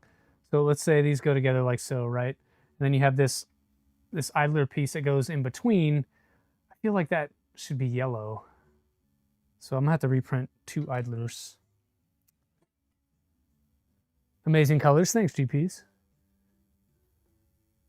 WLED, yeah. I need a controller. If you have a controller you can recommend to me, just shoot me a Discord message. I was looking at what's it called? Oh man, the one that Mandic really was using. I forget the name of it right now. But I was trying to look for those available somewhere, and I guess I have to order them from PCBWay. I can't just buy one somewhere. I'd rather just buy one somewhere so that we can get moving. Now that your burst of energy talking is done, you gotta focus on kids and lunch. Back soon, no problem, man. Shammy has a NeoPixel driver on his site. I think Shammy's sold out, though. I looked at Shammy's site. I need something in stock that I can just order and have here, you know, in a week.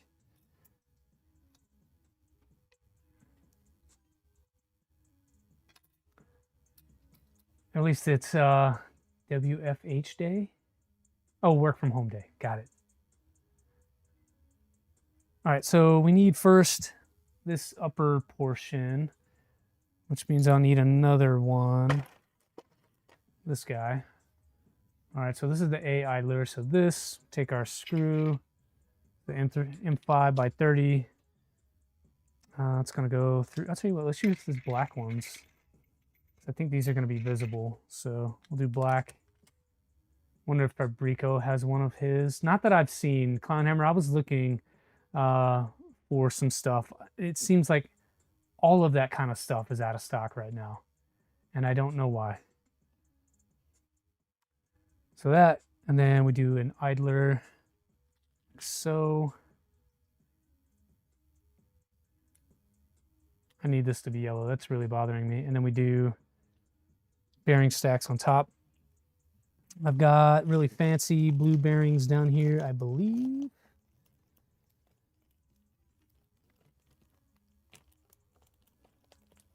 Yep, here we go. Got a set of blue bearings just to keep with the theme here. Actually, you know what? I did get some of the nice honey badger ones. Let's do the honey badger ones.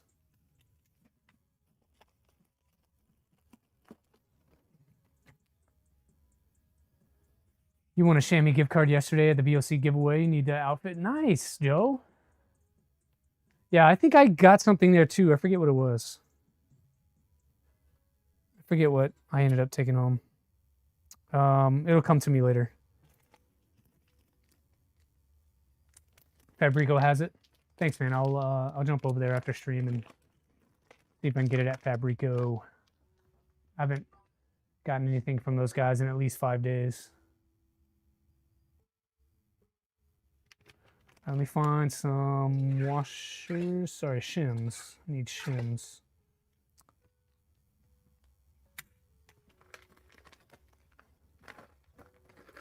You have one as well from Projects in Dad's Garage? Well, he didn't send me any. Jerk face. Are these supposed to be 0.5 millimeter shims? 1 millimeter shims? I've got both in here. I think they're 1 millimeter shims. Let me cross-reference the Trident manual.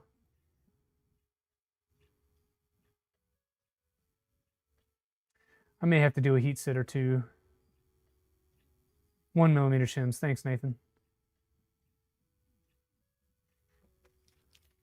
That may be something that we add to the manual, is to identify what sort of shim it is and what sort of bearing it is for folks that don't know. All right, so shim 1mm, F695, another one. So this is where I do a half. That's right. So I've got, you know, small brass shims that are half, but they're way undersized. And then I've got these other ones that are also half, but they're, you know, big size. And that just gives a gap in there so you have space for your belt. And I think I'm out of the large ones, or they're somewhere where I don't remember. So we'll use a smaller 0.5mm in between the bearing stack, where we get a touch of space between the surface.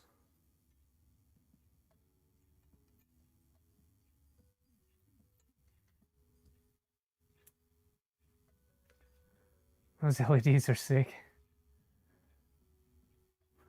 What LEDs?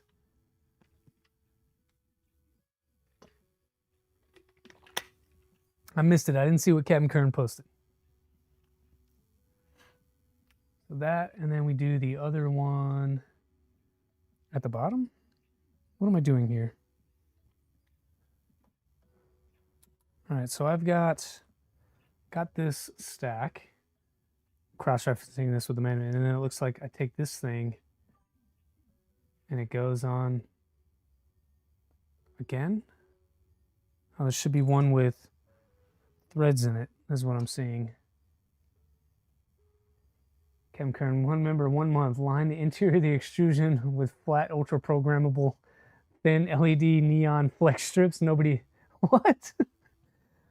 Oh, my chat is on top chat, not live chat. I did not see it. I missed it. But thanks for the sub. Thin LED neon flex strips. Nobody has done that. I don't even know what those are.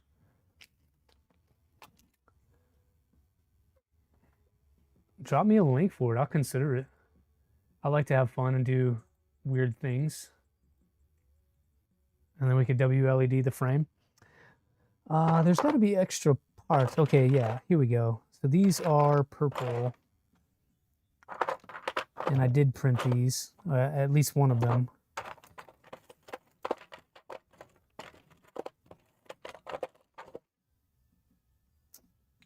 So I've got one purple part. I should have two. Luckily, this is the part we need. So this part is threaded so that M5 can go through there.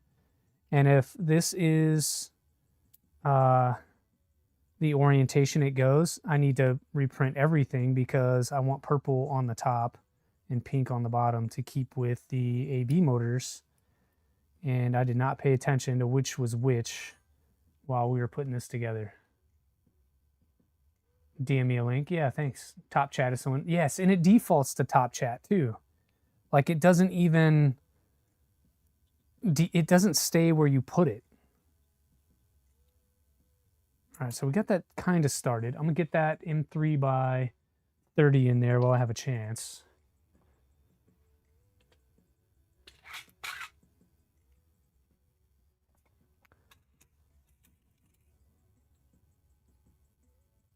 So this goes through the bottom, through the idler, or sorry, through the tensioner block or whatever that middle piece is. Y is STRI. Why do they even offer it? I don't know. I guess if you don't want to see everything, you can use top chat. You DM me a link though. I appreciate you. For those that only want to see part of the combo, yeah, exactly. Exactly.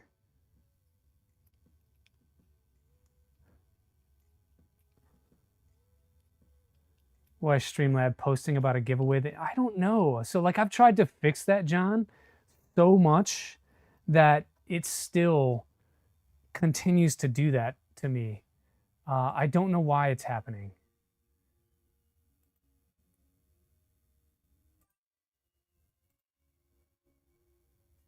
I've gone back and reset up all of my Streamlabs and everything when the PC died, and still the messages in there are continuing to populate. I don't know why. I apologize. I should be better, but I'm not. Some chats have thousands of participants. Live chat moves too fast. Correct. Nathan, am I supposed to have a heat set in here? Because I don't have one. And this M3x30 feels like it's no, there's no heat set. Feels like it's way too much long. I know it's threading into plastic here, but I hope it doesn't pop out the top. Not that it matters, we got to reprint anyway. Okay, well, we're good. I stand corrected. Let's make sure they're in alignment though. Self-tapping, yeah. Self-tapping. It would be great if there was a heat set in there, but no, it's self-tapping. I don't know if that's a space constraint or what the issue is, but yeah, there were no additional heat sets that I noticed in most of these parts. I think there might have been a couple. Yeah, so there's one that needs to go here for this cover that covers the in-stop wire, but I mean, that's not even necessary. We're not doing cable chains, so maybe that's where the umbilical was intended to go, is in this gap, but that doesn't make any sense. If you put the cover on there, it's not going to work. So I chose not to do that heat insert, but yeah, so this is inverted. I need to reprint these into the proper color because intentionally I wanted the purple on the top like this. And then now my idler is the exact opposite because I didn't pay attention to printing parts. And I want to do this middle piece in yellow anyway. So I've got work to do today after stream. That one's done. Let's do one more. Let me see if I can find that other purple part, because if not, that may be an issue for us today. While I'm printing parts, I would need to remember to print a new one of those as well. Yeah, I think I might have only printed one of those, which sucks.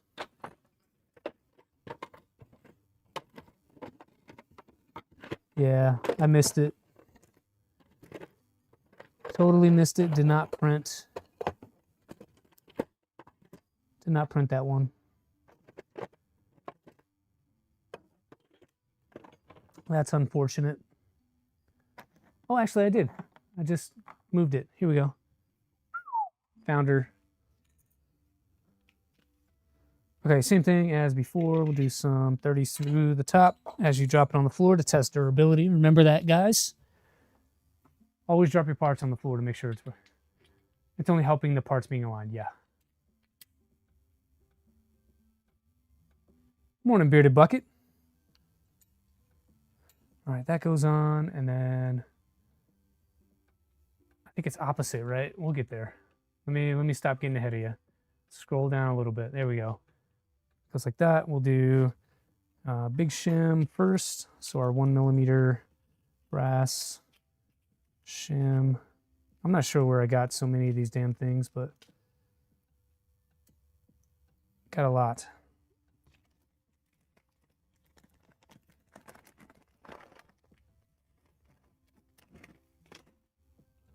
And then washer and tiny shim. Hey, LTX Designs. Thanks for coming in this morning. All right, that. And then we're going to do our dealio here. Perfect. And then we do plate. So this goes like that. And we'll have another 30mm M3 come through the bottom.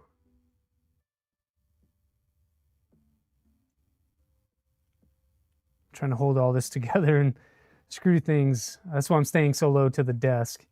So I can use the desk as a stabilizer so I don't drop things. I'm very prone to dropping stuff. If you watch this stream more than just once, you'll notice drop things a lot. All right, stay together. All right, there, kinda. There you go. Yeah, just getting that thing started through glass fibers. Sure. Okay, we're good. And then like Nathan is saying, this M3 just holds things in alignment. Is it really a 3D printing stream without dropping something? Not one of mine, absolutely not. You like me, you put your parts somewhere to so safe, nothing will happen to them, including finding and using them. Correct. I've tried to separate them into gantry parts and then skirt parts, because really there's on this build there's not much else. You've got Z motor parts that are just sitting here off camera, just to the side, and then feet. I haven't printed any tool head parts except for the A4T front cover because I wanted to see if I liked it, if I liked the look of it, and I kind of do. The color choice is fine. I think once I put everything together, we'll see. I haven't exactly decided what extruder I want to make. I think I want to do an LGX light because I have a spare one here. And so using up stock hardware is kind of what I want to do. I got a lot of stuff just kind of hanging out that I haven't used, so why not use it on an interesting project and just make it extra interesting. Okay, that looks like the picture, and it is the opposite of the other one we just built, so that tells me we're good.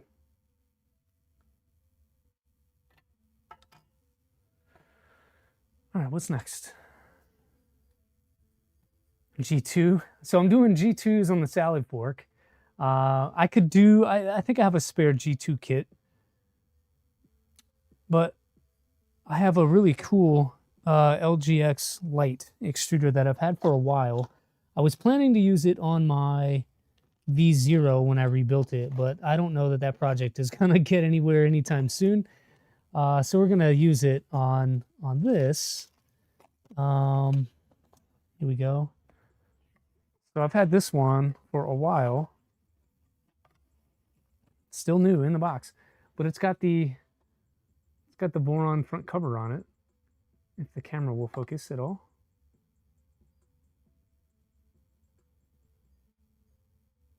It's got the Voron front cover on it. So I think I'm just going to use this. It's really compact. It's really lightweight. I don't need to have insane amounts of pushing force or speed because, again, this is not a speed machine. This is more of a fun build and get a little weird. Hey, Digital Dragon is back. Hey, RS Makes. All right, I need to find where I put my mouse. Here we go.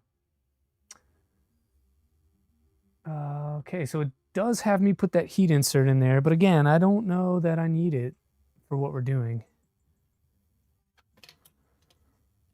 I think it just sort of cleans up. It's going to hold the wire for the end stop. So let me get the iron. Although I probably don't need it. I'll do it anyway. Let's get this heated. And while this is heating up, we can prime other stuff.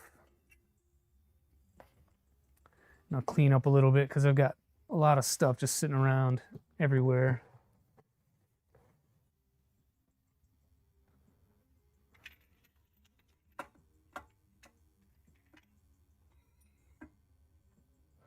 Probably don't need these squares anymore, so we'll put these back.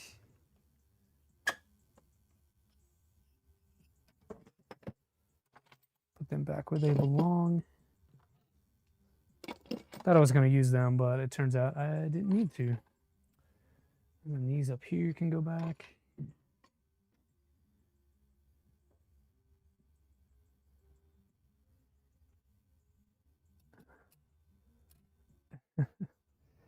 Okay, I need an end stop. I did not solder any end stop wires onto it yet either, but I'm pretty sure that I have some that have leads on the end.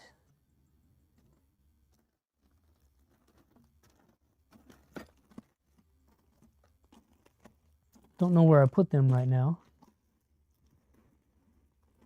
But I thought I had some that are already soldered with like pigtails on the end of it to alleviate having to solder things.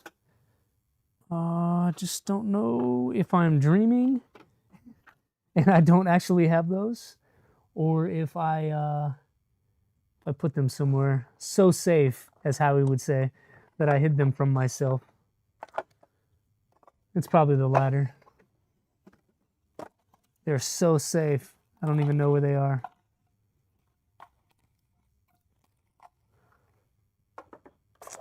It looks to be the case. I probably put them somewhere that I can't remember.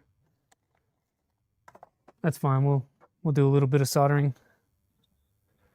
Nathan, do you have an idea how do I have any spare HGX2 gears? I don't know that I have version 2. I have version 1, I believe. Does it need to be version 2 gears?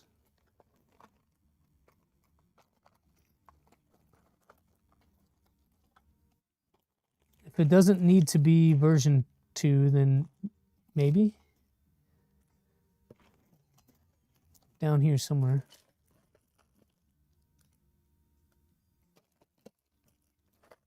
Yeah, so I've got, so I was going to do a Papilio, I think that's how you say it. And so I have a set of HGX gears. I just don't know that they are version 2 or not. You hide your own Easter eggs as well? Yeah, same.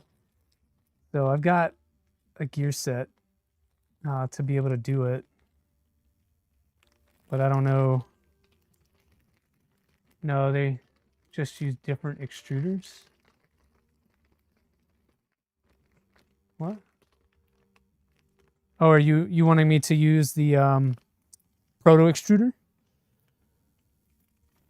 I'm sure I could get some in time for when we get to that portion of the build in the next week or two. Papilio uses V1, okay. But you're saying that I need the HGX2? Is that what you're telling me? No big screen, internet down. Dang, sorry, Timor. Yeah, I realize they are different extruders. I'm asking, do they need version 1, version 2? Like, is that required?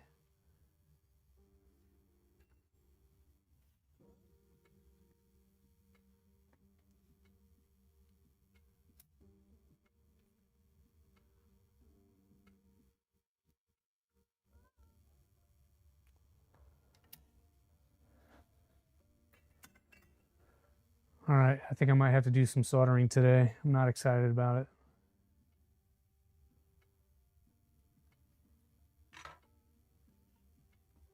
it.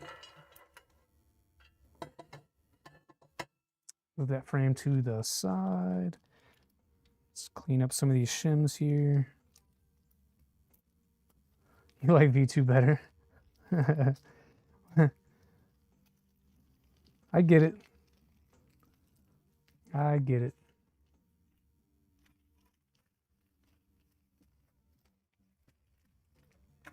All right, let me grab the soldering stuff. Any idea how long the wires need to be for this?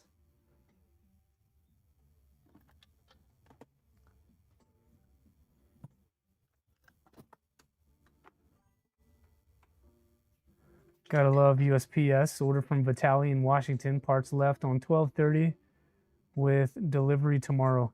Yeah, Kenny, I experienced the same thing. So for this build, I ordered a few Vitali parts. And my stuff got here in like 2 days. I'm in SoCal. My stuff got here in like 2 days. Proto for V1 and a proto for V2. Yeah, I realize that. I've seen it. It's on the list of things to do. It would be cool to add it to this. I think I would have to print a new housing because this housing is already for the LGX. So that housing, and then with our, I guess I could just reprint this piece here and make that part for a proto extruder, unless it's already made that way. I'd have to look at it, but we could do that. Use like 10 centimeter and crimp a micro fit to the ends. Oh, and that way you can just reuse it. That's a good idea. I've got a micro fit around here. Actually, I've got a few micro fits around here. We can definitely do that.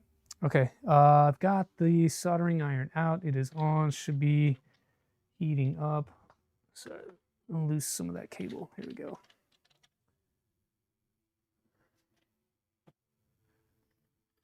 And I need an end stop.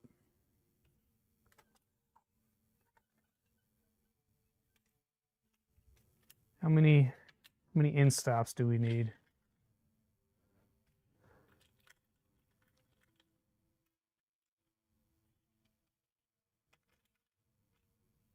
Just the one. Yeah, I think I bought like a 50 pack, a 50 pack of end stops and stuff. End stops for days. And I believe the two outside pins are all that we need for this. If it's like other printers, it's want the top pin, the bottom pin, that middle pin you can cut off or leave alone, whatever you choose. But the two outside pins is what we're going to solder with.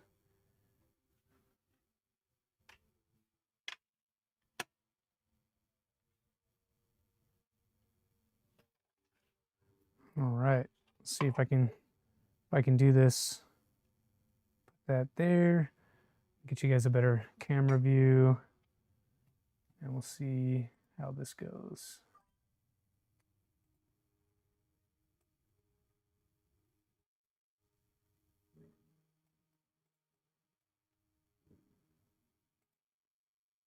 I think we can get pretty close in there. Let's see.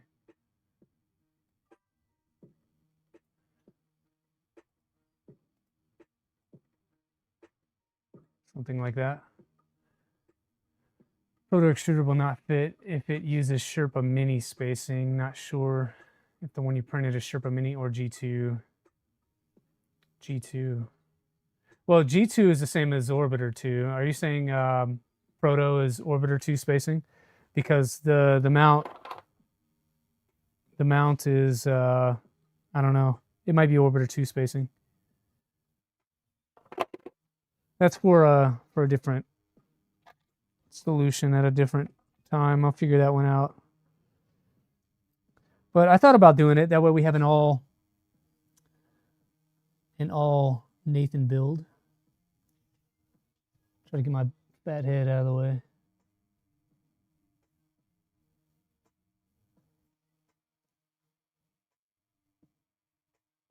Just trying to add a bit of solder to the end of these pins. Our wire sticks.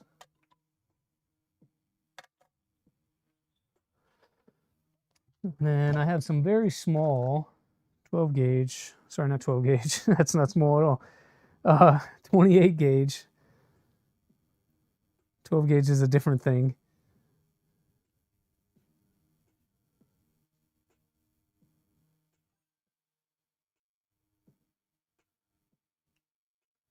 GTR Dad, make sure to get the right printer selected for the giveaway. What giveaway? The one that's pinned in the description.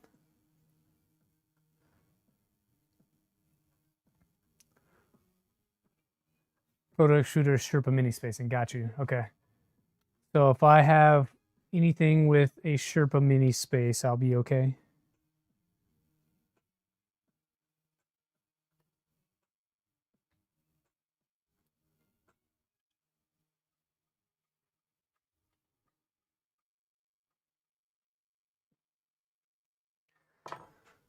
Yeah, I've been looking at that for a while. I just have never had the gears to be able to do it.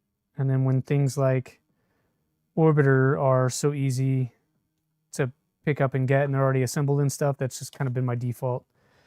Right or wrong, good or bad, that's kind of how it's been. Grab this chair. My new chair here. All right. So used to standing up that I forget I even have this thing around.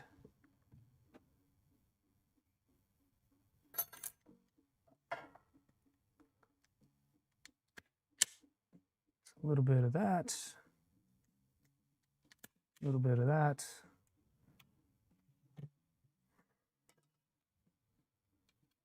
We'll do the same thing. We'll just tin these wires a little bit.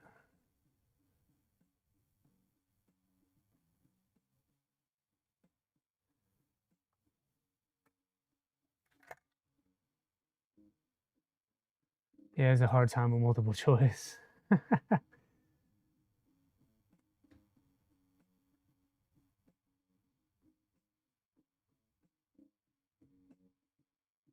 some solder on the end of this wire. We'll do the same to our other one here just to have things done.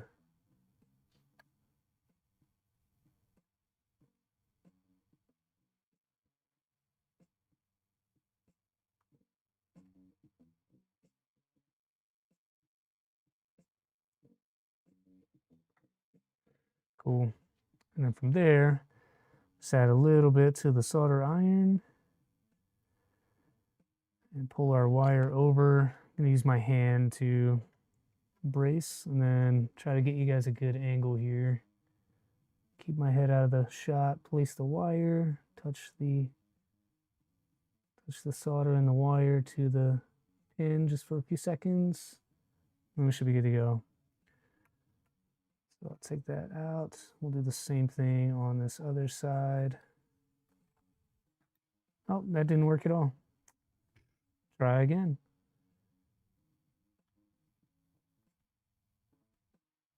So I'll probably just need a touch more solder on this one.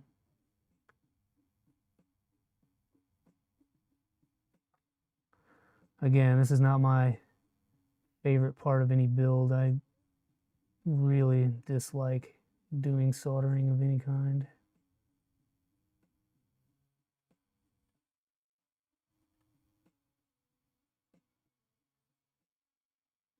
Something like that. Not pretty, but should work.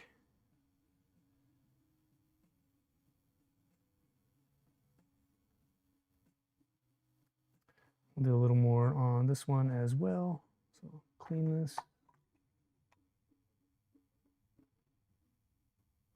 Probably should do the giveaway here in a few minutes. So for those that are here for the giveaway and you have not entered, you really need to do that soon because we're going to close it here in a few minutes.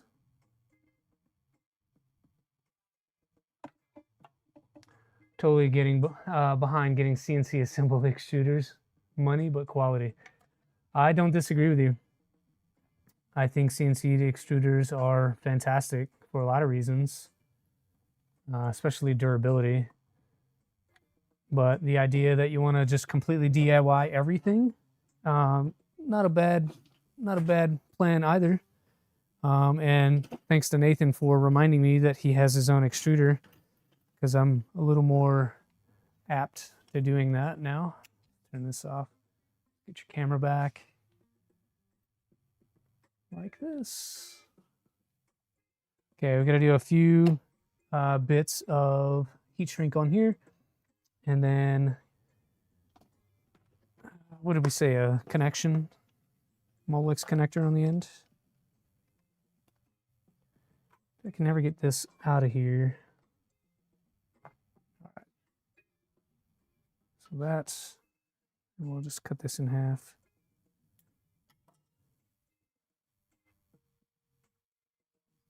Slip that over all the way, and then same for this one. Over all the way. Then we completely cover up our mistakes and our ugly soldering.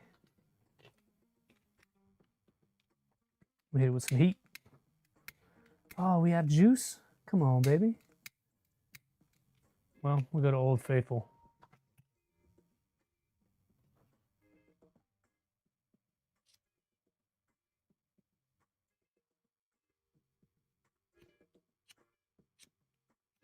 Come on. It can't be that cold in here.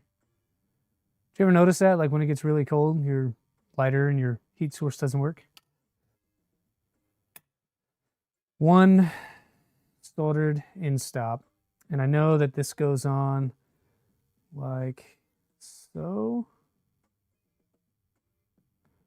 Free end down like that. And so I was just checking to make sure that we can bend these while they're still warm to the location it needs to go. So we'll hold that there for a few seconds, let it cool. And it should retain that shape a little bit.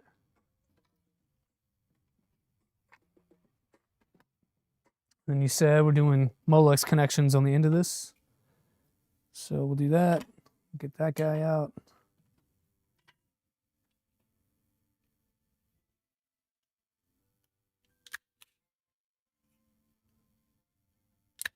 Just take a couple of millimeters off the end of these wires. These are FEP wires. So they don't like to strip as cleanly as some other stuff, like some PVC wire or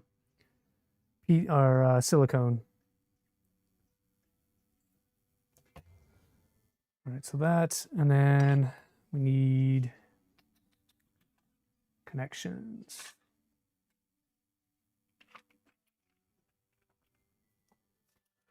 Connections, yay.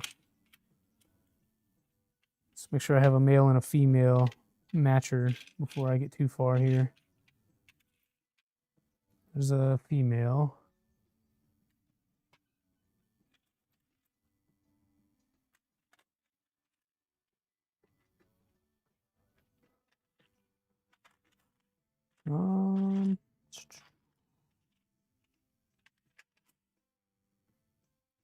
So that's a vertical, so I need this vertical.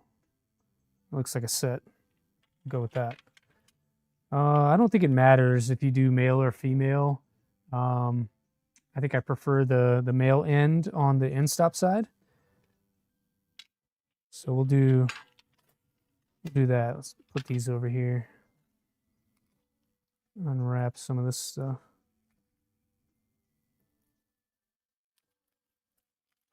I don't use these often.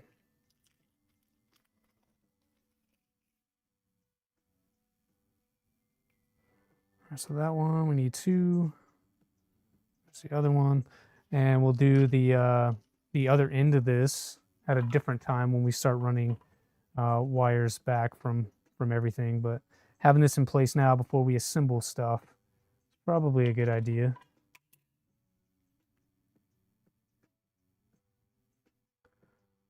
So I'll place that inside and then crimp this on.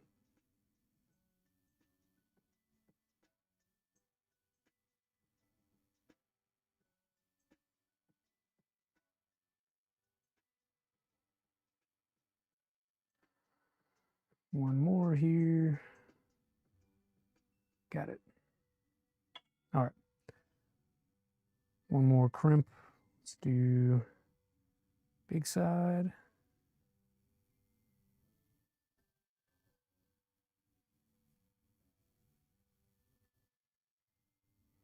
And then small side.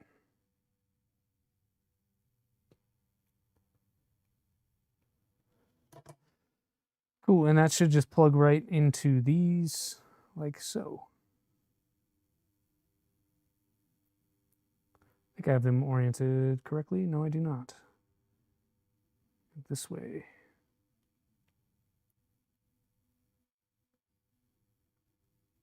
Why are you not going home?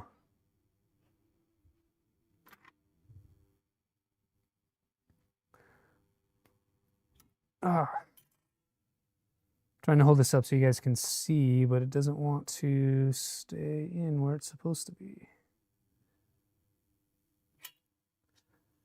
So I'm gonna take it down here.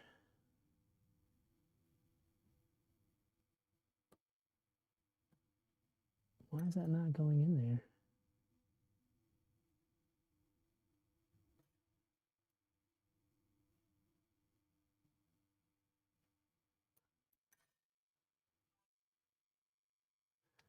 Did you mix up the male and female? So I'm thinking the same thing. I may have done that. Let's try the other one. I don't think so, because these are pins. And the pin should be on the side that's out. It should be on the male side.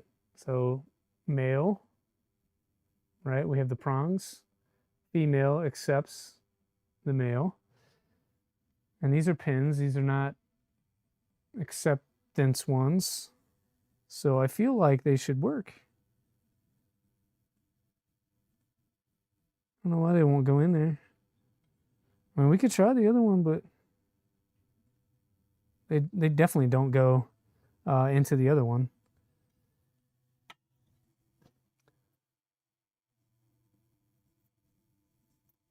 I don't know what's going on with that.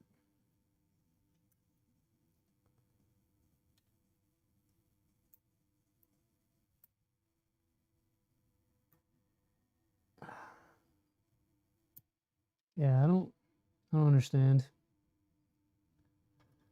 I mean, I'll try the other one again, but I really don't see where.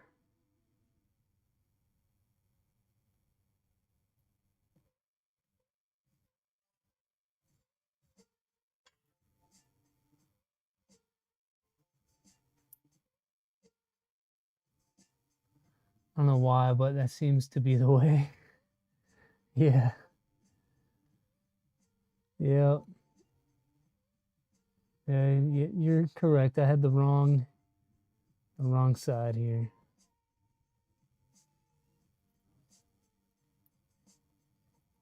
So these are actually going in now. So it not only is it goes in that way, but then also they have to go in a certain direction. And I think I had them upside down. And so they were refusing to work on initial go. But I think we're good now. And they feel secure in there. Female gets the pins. Yeah, you're right. You were right. So there's our connection. Upside down here. And then we need a couple of 2x10s.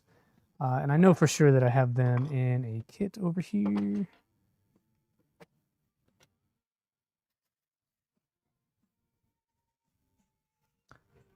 We'll get out our small driver. You guys don't have some of these shorties, these LDO shorty tools. You gotta get some of these. For this small kind of stuff, it's invaluable. Love the OmniFixo, but looking at the other options to try as well. I did the same for a long time, nozzle clog. Finally broke down, got the OmniFixo, and don't regret it at all. I've tried a few different cheapo ones, and for the cost of all the cheapo ones I've tried, I could have had an OmniFixo. I recommend you just do it.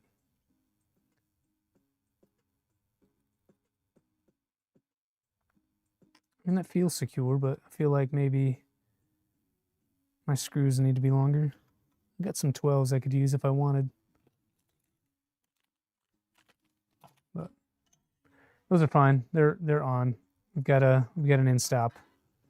Female, wrong side. Let's swap these pins around. There we go. All right, back to our manual. What can I do next? Let's get this soldering station out of the way. And our heat insert tool out of the way. There's a 3D printable version. Yeah, and if that works for you, you should try it. Hey, Patty. Okay, 30's going down with bearings on the bottom. Okay, let's see how far we can do. What do you say we give away some filament before I finish doing the rest of this? Patty's here now. We can do a filament giveaway. Truth, you have it as well. Just wanting larger at times. We have some of the 3D printed parts as well. Very helpful tool. Yeah. Printed a nice case. Yeah, I've seen a few cases. I haven't decided which one I want. I really need a wireless. I need a wireless soldering iron as well.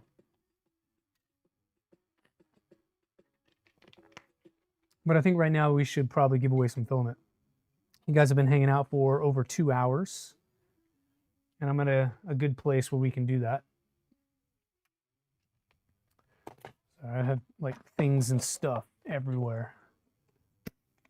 So I just want to put some of this away before I get too far.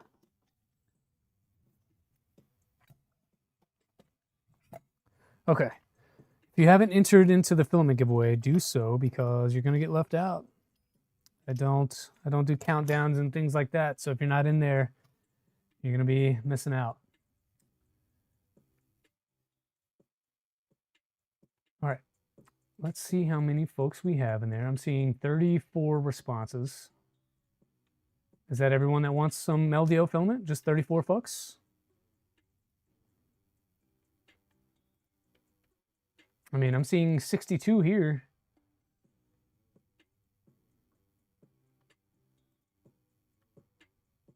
It is US only, so maybe that's a thing. But just saying.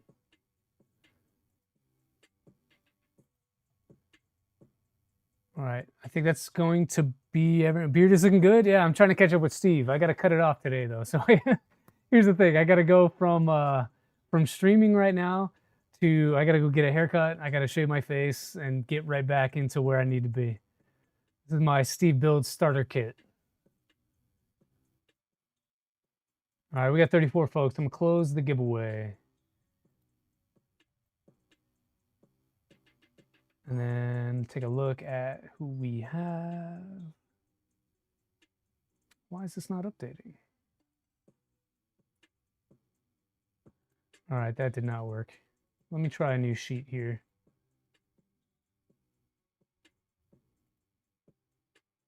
Create a new sheet. There it is. All right, now I've got you. Finally become a part of the bearded crew. So I would love to just keep this all the time. This is about the right length for me. I wish it was a little less gray, but I'll take it. No, I wish I could grow a beard and keep a beard. All right, I've got all your names. Let's bring you over into Wheel of Names. And then also bring you over to, so you can see this.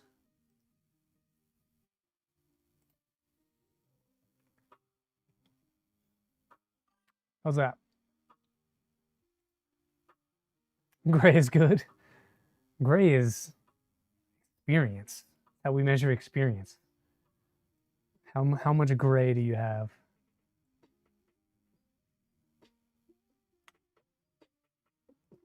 All right, so there are your names. Gray is the new hotness. Gray is wisdom.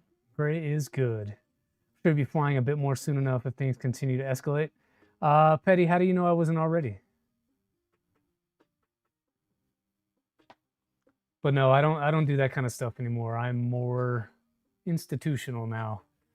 Been in too long to be out there doing the cool stuff with the fun things.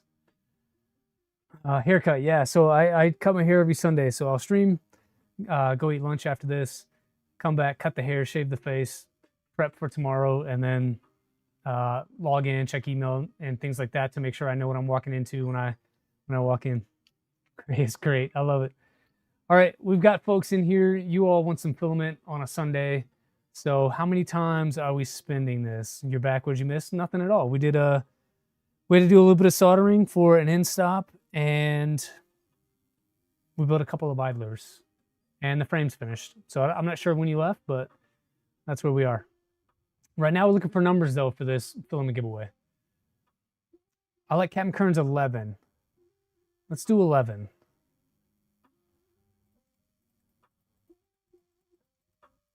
Good luck.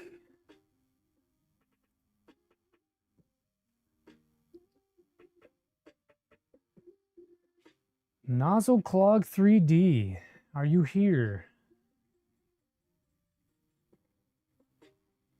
There he is. All right. Hey, so the way this is going to work is I'm going to send your information over to Jason and the team at LDO. They're going to reach back to you with an email.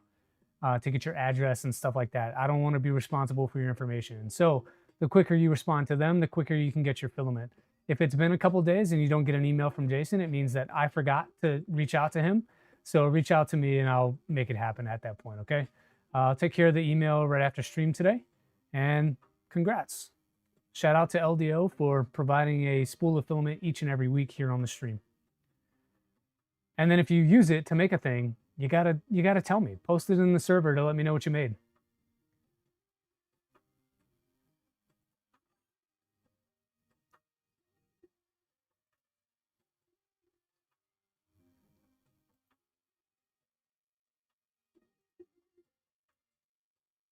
Rainy day win, yeah. It's pretty gloomy out here as well. It's pretty gloomy out here. All right, finally, let's do some 30s on this. Again, these are going to be visible, so I will choose this black hardware. I've only got 3, though. How does that make any sense? Guess we're going standard silver. Okay.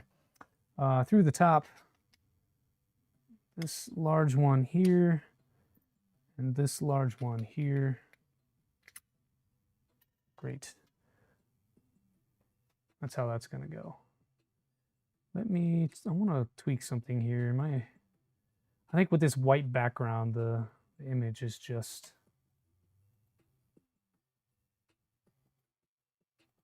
go a little bit more warm there. Perfect. All right, so, and then from there, just to keep bearings together, I'm going to flip this and then turn that so I could see what's going on. What did we do with our shims? So it'll be a couple of shims here. So shim on that guy, shim on that guy.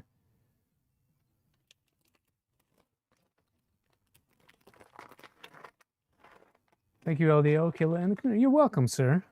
You guys make it possible to be able to do things like that. So by liking the stream, by subscribing to the stream, by sharing the stream and engaging, it makes creators able to link up with partners like LDO to do cool things like filament giveaways. So for anybody that you watch, me or whoever else, like and subscribe to their stuff so they're able to do cool stuff in return. So these are built just like the idlers that we did on the front. The one difference is when we're doing a double stack, between the stacks we need 2 bearings. Sorry, not 2 bearings, 2 shims. 2 1mm shims. So there are my 2, and then I'll do 2 more bearings with a 1/2 millimeter shim in between. I'm going to drop that on the floor. Like that. And then we finish up with another bearing then. Shim, bearing, bearing, shim. Correct. I feel like that should be a t-shirt. Maybe we add that to the merch store. Shim, bearing, bearing, shim. Okay, from here it looks like bottom goes on. So not this one. This one, bottom goes on like so. You gotta orient this correctly. How's this go? Oh, I did have it right the first time. There we go. Flip down, and these thread into plastic again is what I'm seeing. Okay, so we'll try our best to hold things together and tighten at the same time. Let me get my tool here. Let's go into plastic so we don't need to go crazy. Ooh, and you know what I just thought of? Ooh, we're gonna call an audible. Check this out. So I've got, oh man, where's the other ones?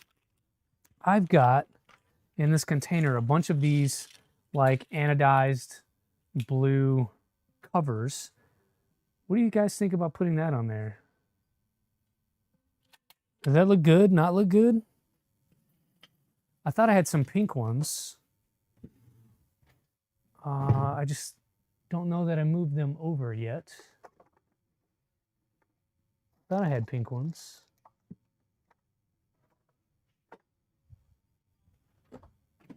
Oh, geez. Tripping over stuff. Mind the end stop wire? Yep. Yep, I understand. Minding the end stop wire. Oh, I swear I had pink ones. I guess I don't. I guess I'm out. They're only M3s. Whenever you screw into plastic, you always crank it until the screw spins freely and the plastic is well stripped.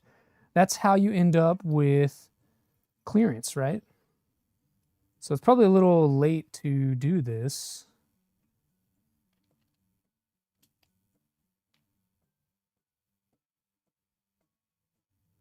I'm going to back this out and we'll try this again.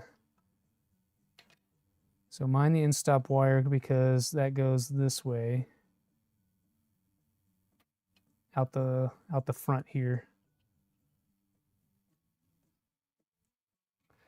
And I'm going to undo this against my better judgment, all because I want it to look pretty, and put these bearings, or sorry, these washers on.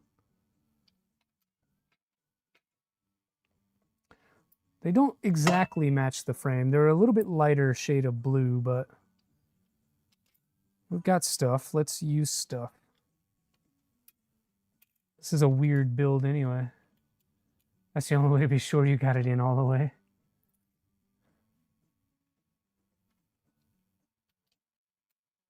Like that.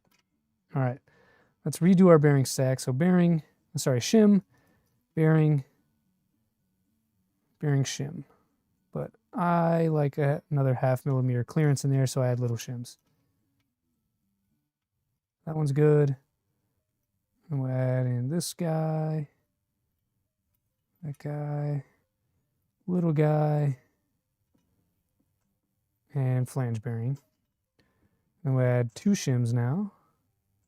So 2 1 millimeter shims, flange bearing, small flange bearing, I'm sorry, shim, flange bearing, and then another 1 millimeter shim. All right, Moonshine Leatherworks, see ya. Appreciate you stopping by. Thanks for the catch on the end stop, Nathan. That is routed appropriately now. Let's try to sandwich this together.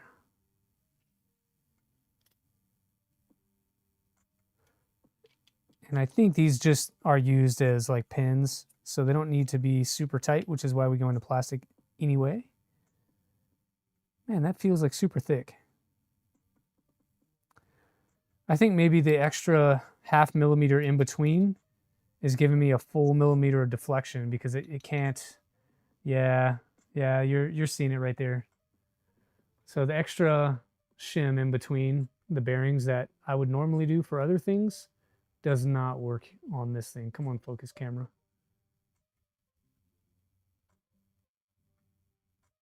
Having just a hard time today, aren't you? Yeah.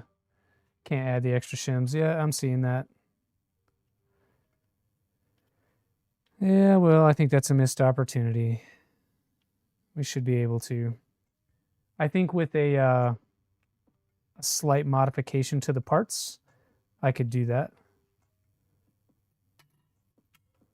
I would just need to go in and create a little pocket that is up here. Just create a little pocket that's an extra 0.5 millimeter deep, and then same on the other side.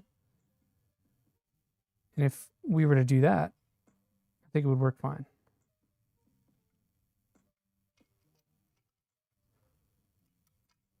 But just that extra 0.5 millimeter is really nice because it allows the belts to have just a little bit of wiggle room on the pulley as they move up and down. And so it really helps from tearing up your belts too much. Especially if they like to ride on the flanges of the bearings.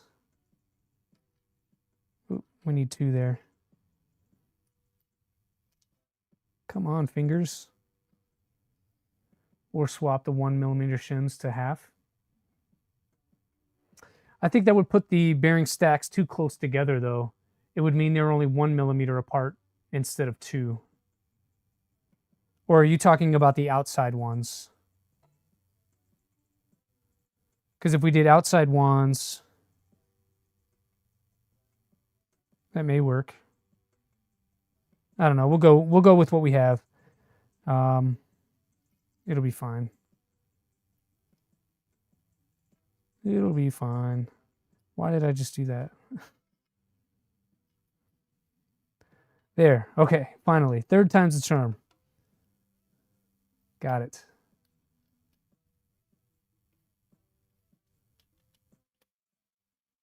Yeah, that closes a lot better without those extra shims in there. I may go back. So I got to reprint the parts for those front idlers anyway. And so I'll do the same there. Okay, motors. Motors. What are we doing for these? I have in hand a couple of motors down here. I'm looking at a box full of parts here. I thought I was going to do a belted Z. Turns out that's not going to work out. The gantry is just too far off of what we were going to do to make it work. But for these, we're going to use these speedy power motors. These are 2504s.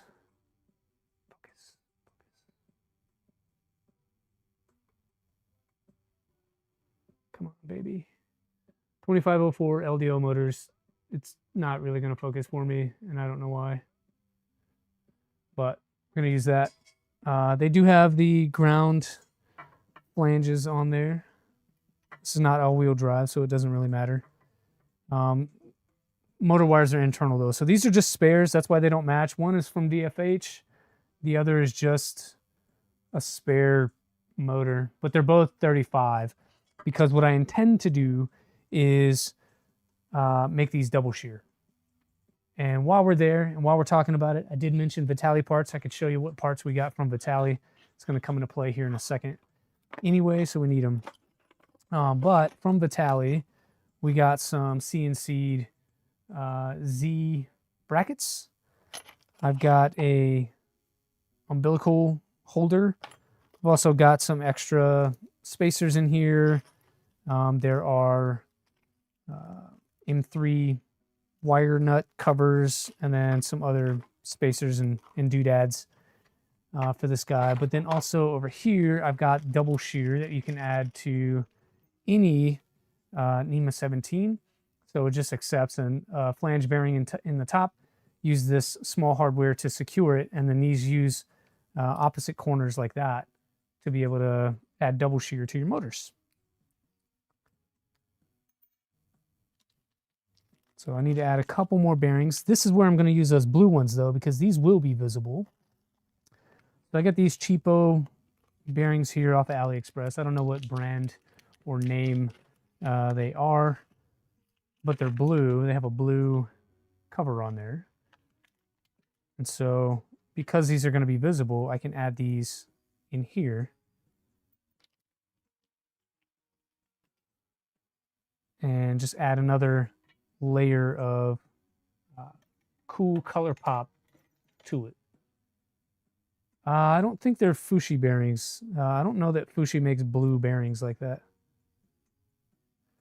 Like literally they're just out of a bag, no name. So they came like this.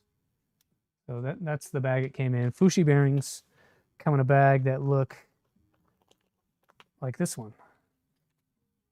They say Fushi on the front. They do, you have them? Well, I could be wrong. Maybe they do make blue bearings. I was not aware of that, and I couldn't tell you where to get them. But I don't think these are Fushi bearings. Those came in that bag that I saw, not a Fushi bearing bag. This hardware may be a touch long. Let's see. Oh, it actually works. Nice. Get rid of some of this trash and hardware here.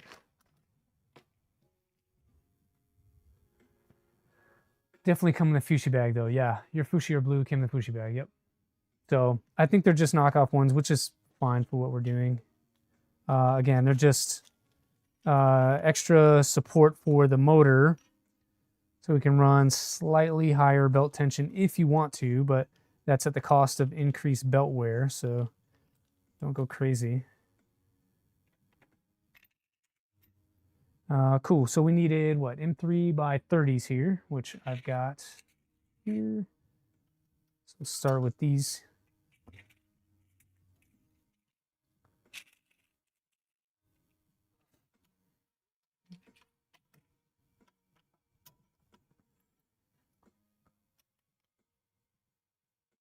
That.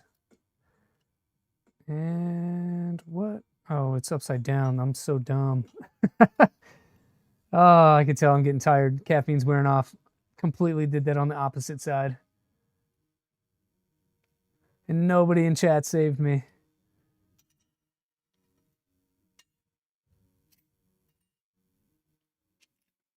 All right. On the top of the on the top of the thing. Here we go. Now that works a lot better. Oh, you know what? Man. So the double shear is hitting on the washer that we added for the M5. Dang.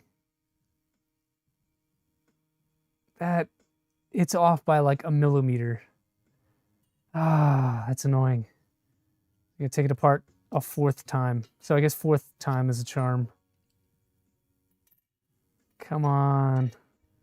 It's gonna be that kind of day, I suppose.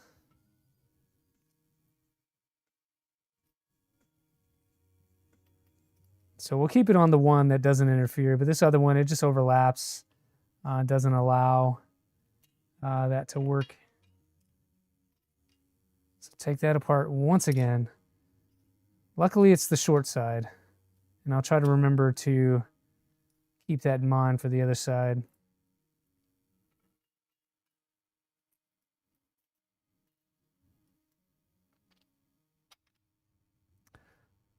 And bearing, sorry, shim, bearing, shim. You might need M3 by 35 with that double shear. Yeah, I was looking at that just a second ago. That's why I haven't tried to put the motor on yet, is because I want to make sure that the hardware is long enough. So it's funny, like I'll think of some things ahead of time, like as I'm doing them, but other things I will miss, like that washer being too broad to clear. All right, so that just barely sort of clears the hole there. Let's see if this will even work again. Yeah, I think the head of the screw still may hamper us. Yeah, but I definitely need some 35s. Good point there, Nathan.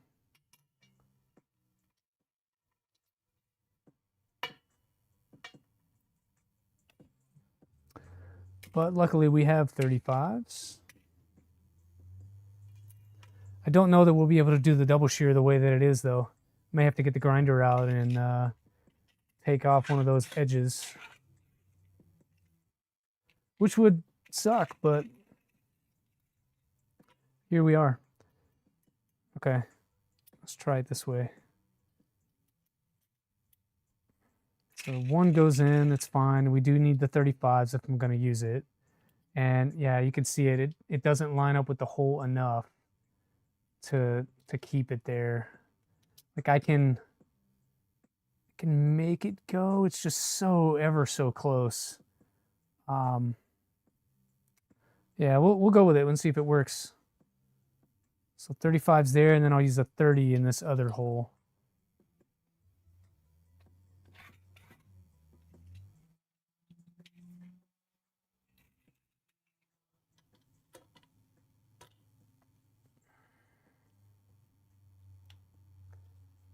Come on, baby.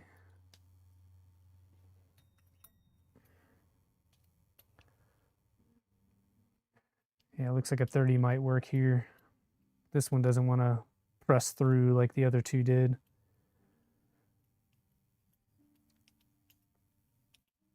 So Nathan, am I keeping this slightly loose so that it can slide over my extrusion through here?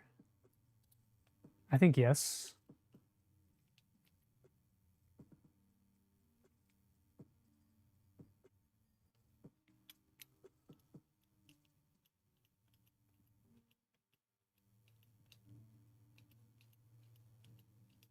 Yep. Good. Okay, we're on the same page. All right, so let me back this out just a little bit. And then we'll do the same for our M5. Back those off a little bit. Love double shear, same. Double shear the world. All right, that should give me enough flex in there to be able to get over the thing. And then I'm just mounting this to a motor that already has a pulley.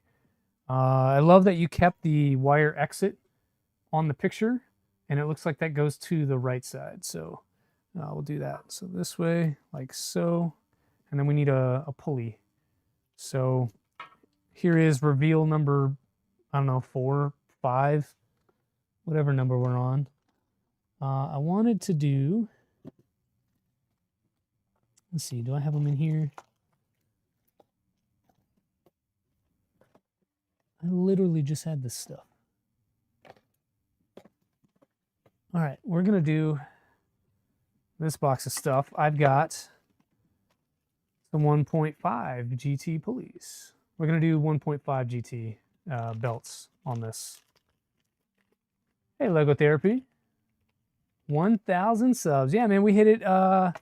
Hey, look, I found that pink hardware too. There's the pink stuff I was looking for 5 minutes ago. And there's the big fat pink washers for the M5. Fantastic. So I was actually already prepared. I had everything in one spot and did not trust that I had done that. So cool. Anyway, we're going to do 1.5 GT and see how it goes. Why 1.5?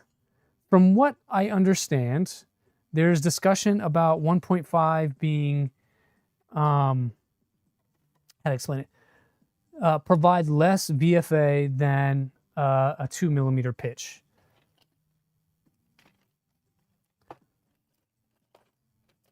And I've got 1.5 on one of my other printers. It's not running yet though, so I haven't tested it. I will be testing it on that machine, but also I figured I've got extra. Let me test it on this machine. Doesn't eliminate, just makes it, yes, that's the goal, is to lessen the perceived VFAs. So that's the thing, I don't care if it's there, as long as you can't see it.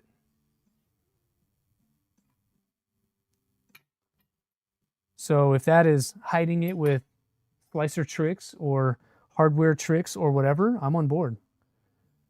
So I just realized these did not have, what do you call these things? Oh, man. Grub screws. Excuse me, grub screws. So we got to do that real quick. Fair enough. Can you measure the thickness of that belt with calipers? Yes, I will get to that in 1 second. Let me get these grub screws installed, and I'll let you know. This is the stuff from, where'd I get this from? Mello? Yeah, so the belts are also 1.5 GT Gates belts and Gates pulleys. So these did not come from Mello. These came from West 3D. All right, so we'll get some stuff on here. I've had this blue Loctite stick for years already, and I've built 20 printers, and this is not even halfway done.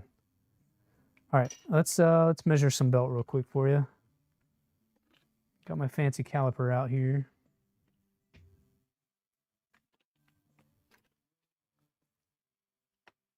Belt teeth running on smooth idlers. Yes, correct. I don't plan to do that.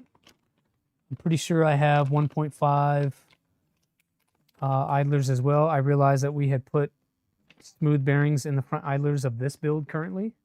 So when I go back and reprint parts, I'll swap those out with some 1.5 GT pulleys. Okay, so 0, 0. Thickness of the belt, 1.4, 1.42, 1.39.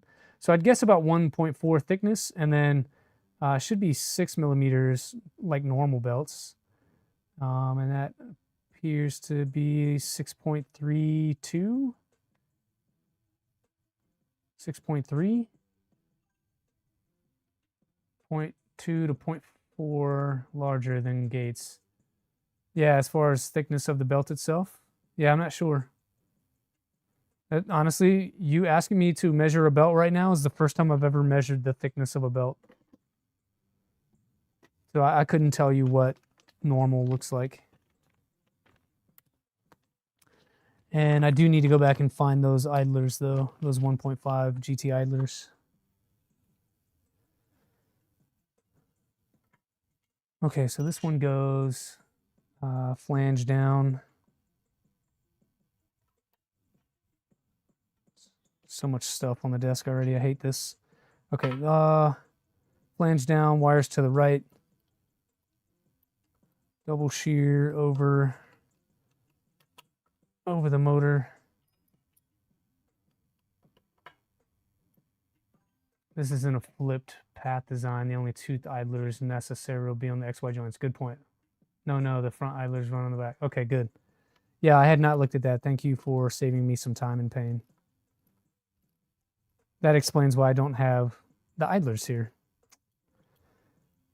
Yeah, I started putting all of this stuff together maybe 3 weeks ago, and in that time we've had Christmas and New Year's and Delta Flyer builds and member builds and holiday and family things. And so I'll be honest, guys, I forgot what exactly I have put to the side for this build and what I haven't. I'm sort of remembering as I go. I assumed that we were going to build a frame and then put rails on that frame. I didn't think we were going to be building gantry today. That's bad on me for not checking the manual to see what that looks like. I meant to do it last night and I did not. I'll be better next time.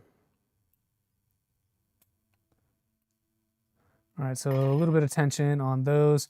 I've got my in stop through the hole, as Nathan pointed out, and then wires are coming out the right side. So there is our assembled A drive. I think we're going to do the same for the B. Just a guess. I'm going to put the wire cover on temporarily with an M3x8. No problem, Nathan. We'll do it. Let me find it. I don't exactly remember where I put it.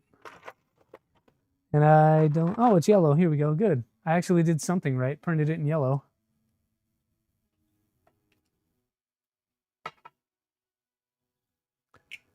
And we said this is temporary, so it doesn't need to be tight at all. Perfect. Look at that. There's our color scheme. That's how the front should look. But I jacked it up. That's not the word I wanted to say. It almost looks like Lego instructions. It really kind of is, man. These are just adult Legos. So if you take a look at this manual, this is just the computer design of the build. And then you look at it in wireframe form and it kind of take a screenshot and that's what you get. But that's exactly why I got into this stuff, because it's very similar to building Lego. Except you're just adding electronics. Okay, putting in some hardware and then leaving it there. Reference only, use these to attach the frame. Okay, so we'll use 10s later. Lego are adult Lego. Okay, we'll say this is another adult Lego. Another adult Lego. You're right. Lego is adult Lego. All right, we'll add one more of these so I can put these away. And so I don't lose the little screws that I probably already lost.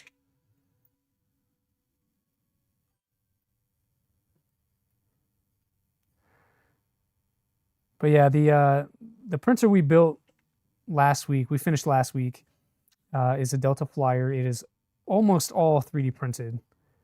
That one is truly like adult Lego. It is very much an easy build to make happen. Let me put these grub screws in here as well. I need 2 more for that guy. Make it your first 3D printer in 2026. I might send him this Delta Flyer. MC, are you cool if I send you a Delta Flyer? Like legit, if I sent you a 3D printer, would you use it and learn it and play with it?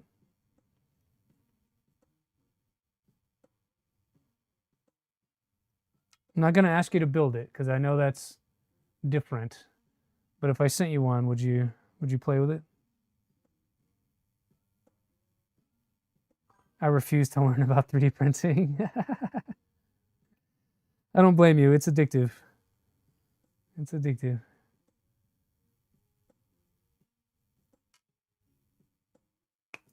All right, we'll put that away now. That's good. And we don't need these anymore. We do need this guy. All right, so top portion, we've got some 5x30s. And I think after we get these built, depending on what the next steps are, may go ahead and call the stream. I know Steve has been going for nearly an hour, and I need to get over there so I can catch some stealth changer stuff. All right, so that's that way. I've got 2 stacks on this one, 1 stack on this one. Yes. No 3D printers for you. You have nowhere to put it, and you're too much of a caveman. Well, it already works. All you have to do is turn it on and use it. That's fine though. We'll find it a new home. We'll find it a new home. Okay, so this goes this way, and then I'm flipping it.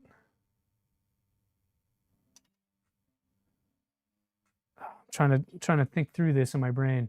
Notch side, 2 stacks. And then we also need our blue washer over here.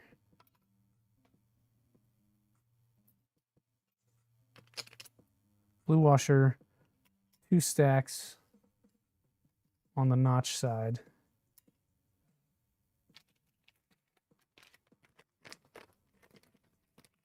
You're a caveman too, but that's because you choose to be a caveman, Boothie.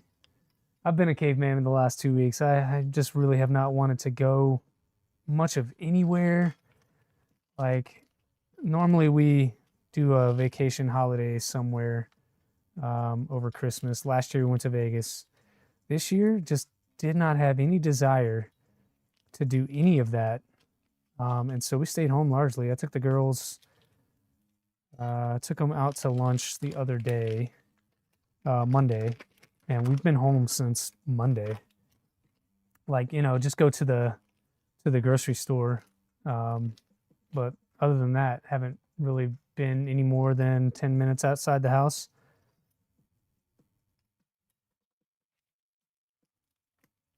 Appreciate the offer. Just know I can't take on another hobby. Lego takes up. Yeah, I got you. I don't disagree, and I'm not offended. All right, so if I turn this the way it's supposed to be, that looks correct. So 2 and 1, yes. Okay, stacks are on. We're doing bottom 1 next. What happened? You know, like this. Like that. Scroll down a little bit. Sweet. So putting these together,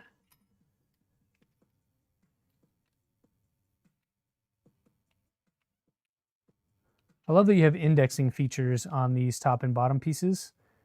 Nathan, that makes it super helpful. That way, okay, flip it over, same deal. We'll put a 30 through here. This one hole is a little tighter than the other 2. That is not the right tool.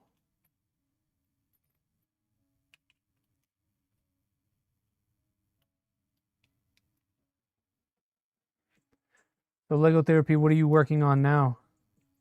Like, what's the next big project? Oh, you're welcome, Nathan. Yeah, it's a pretty decent design, man.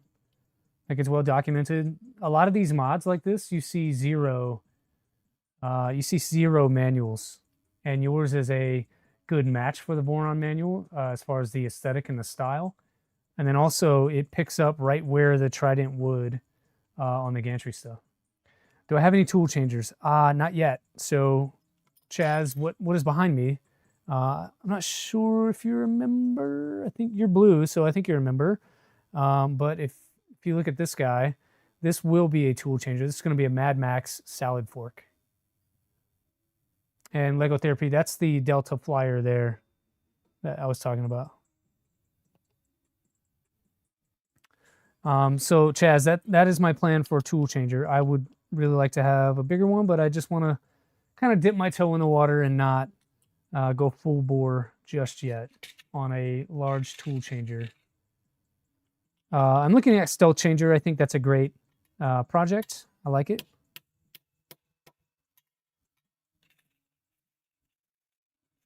Working on a really simple Cartesian tool changer right now for Voron frames. Tell me more. Where can one find this project? Is this in your server?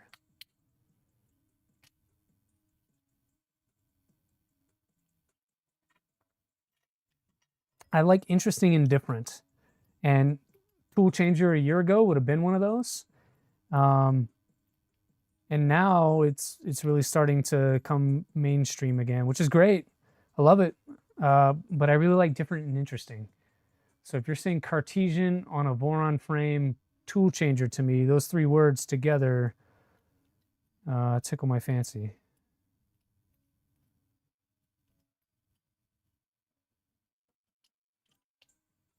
But I'll jump over there and see what I can learn about. It's called Box Cart. I love the name. Box Cart. I love it. Currently at 45 likes. Smash the like button. Yeah, dude, smash the like button.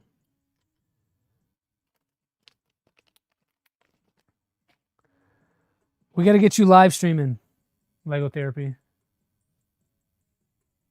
We got to get you live streaming so I can jump on and talk trash with you again.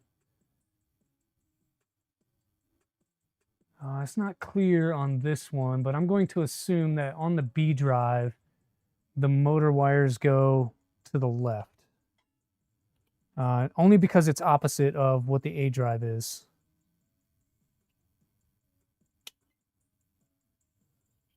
No, toolbox is the name. Box cart is the style. Oh, okay. I think you should call it box cart. It's called toolbox, but it's a box cart style. I don't know, man. I still like box cart. You're going to live stream now, but unfortunately too many other Lego creators are already streaming. No one would show up for me. I felt the same way, man. Like when I first started going, so Steve Builds, who I just partnered with last, I don't know, 5 weeks to do a co-build stream with him, is on in the mornings. He starts at 10, which is an hour ago. And I had the same thought that no one would show up and hang out with me when Steve is on. But as you can see, we've got folks here. And I try my best to deconflict. I start a little bit earlier, and I'll go into his stream a little bit. But I'm also a fan, and I want to support as well. So once you find a day/time that sort of deconflicts a little bit, it's okay to overlap a little bit. People will find you, and if you make good content and you're entertaining and people are learning whatever, then they'll stick around for you.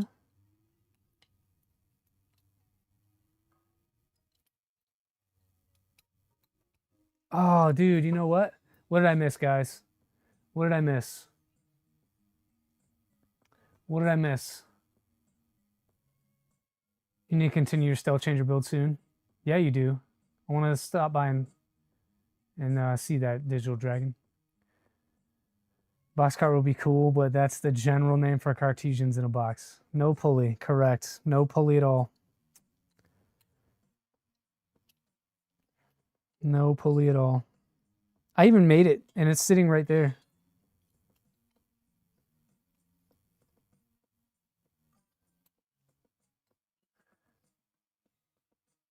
Chaz, executive decision, man. You should just call it box cart.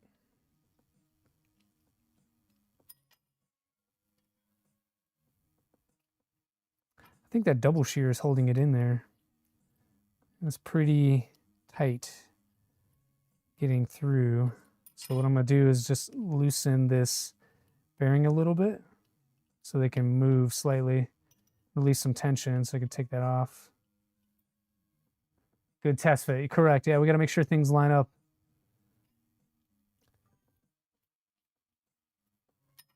Yeah, definitely an example of what not to do. Okay, pulley. This one should go the opposite way, so flange up. I'm going to scroll up in the manual, make sure that I'm thinking about that correctly. Yes. Cool. So these go flange up like so. Motor wires to the left. Double shear is tight. Like that. The name is sealed. You would do boxcar, but a few people wouldn't like you. There's a look. So Chaz, no matter what you do, man, people are gonna like you, and some people are gonna not like you. You got to do your thing and be okay with what the result is. You just try to keep 51% likes. That's really the goal. All right, so that's on there. And those can move.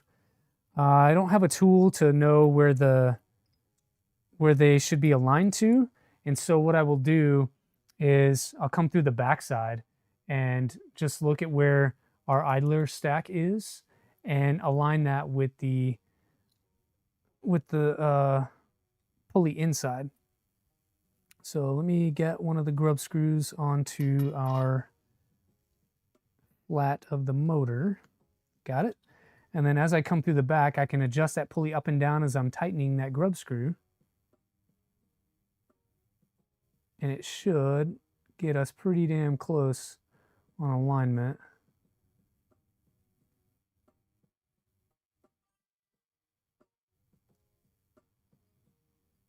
Oh, what is happening here? Oh, it came out. I was turning it the wrong way. Duh. All right, so we'll get it almost tight on there. And then we'll do this one more time. We'll loosen this up. See if we can get some alignment on that pulley.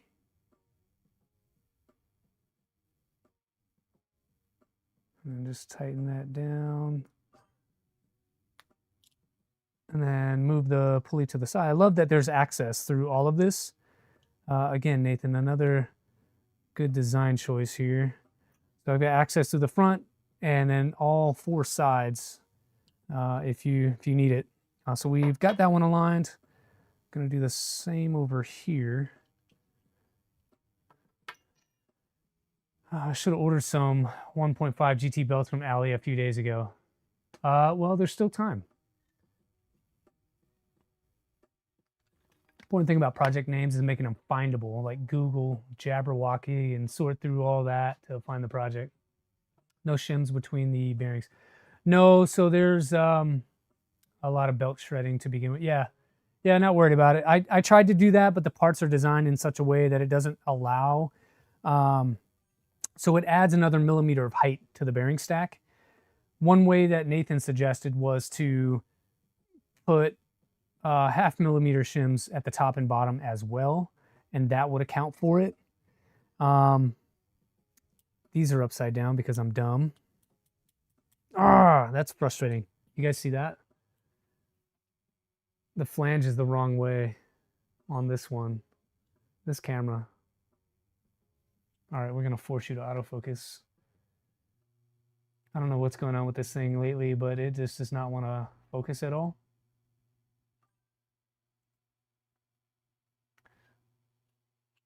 Yeah, so this flange bearing is upside down. Missed it. 0.5 millimeter is enough. Well, Chaz, you know what? I've got to take this apart now and redo this anyway. So I think we're going to do what Nathan is suggesting. This will be a little bit longer of a stream. I'm going to take this apart and do it right. That hurts my feelings.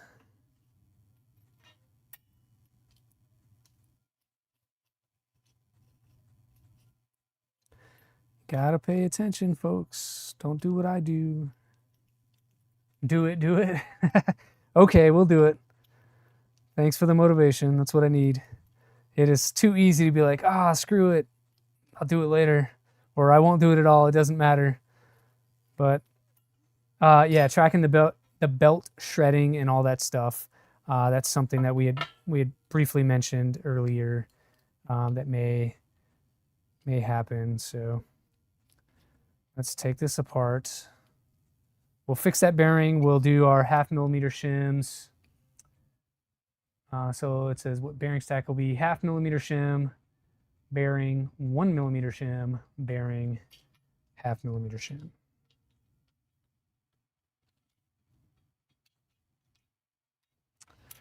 We have to take it apart anyway, so why not?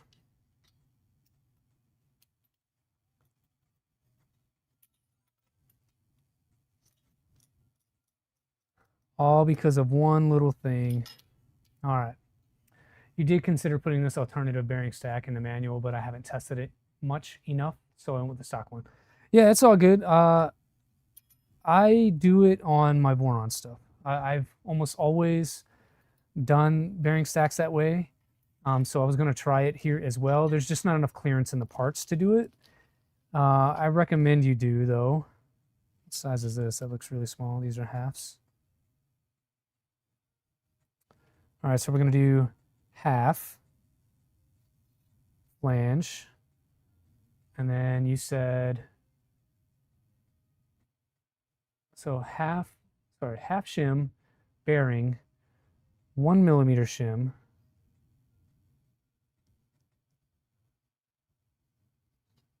bearing, 0.5 millimeter shim. Is that what you're saying? If you can do it. More often than not, belts will be oversized. Correct. I agree with Chaz here. Belts are going to be oversized. And do I want that 1 millimeter in between? I thought I needed a 1/2 in between there. You want me to do a full 1 millimeter between? Camera, I need you to cooperate.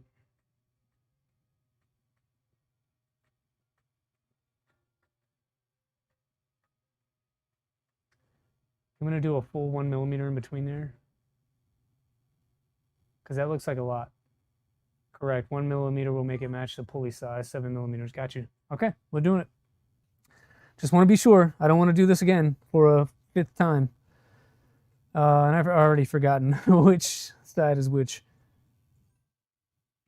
Oh, man. I think this is the flat side. Okay, so 1 bearing stack here, 2 on this side. Okay. 1/2 flange down, 1 millimeter flange up, and then we're doing 2 halves here. So 1/2, or no, yeah, 1/2, flange down, 1 millimeter flange up, and then another 1/2. Correct? Something like that. That is 1 millimeter in between to make the total height match the stock one.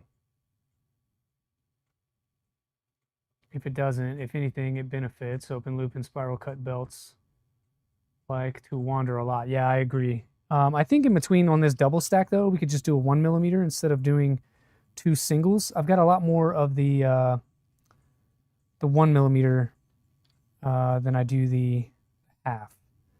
So if I'm putting 2 halves in between, I might as well just do 1 in between. Am I thinking about that correctly?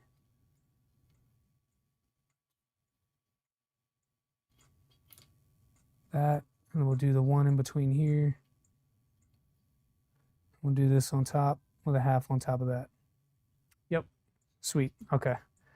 So I'm just a little bit tired and my brain is not firing on all cylinders, so thank you guys for helping out so much.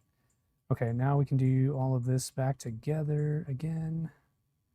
and tear apart the other one to do the same. Okay. All right, this is it. I'm not doing it anymore. I mean, I probably would if I needed to, but this is like the third time doing this thing.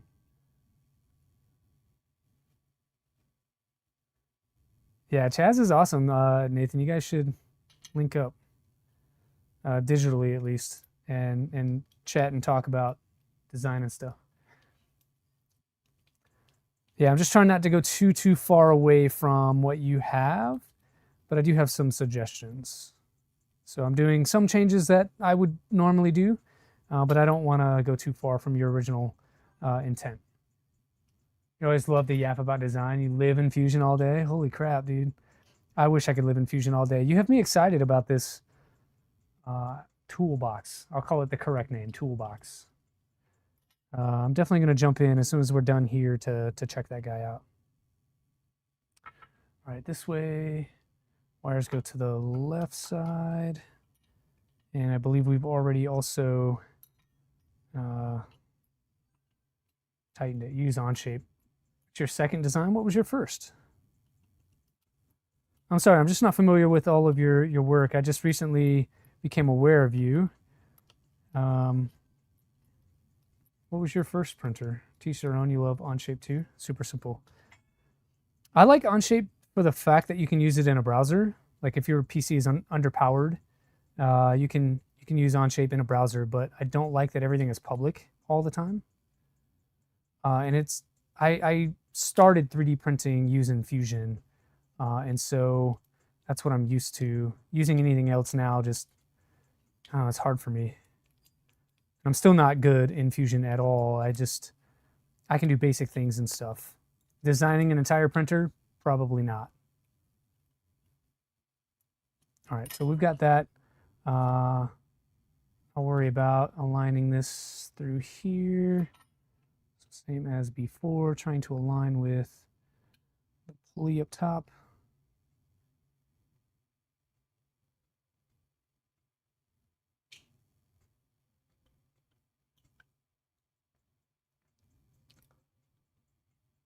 This other one.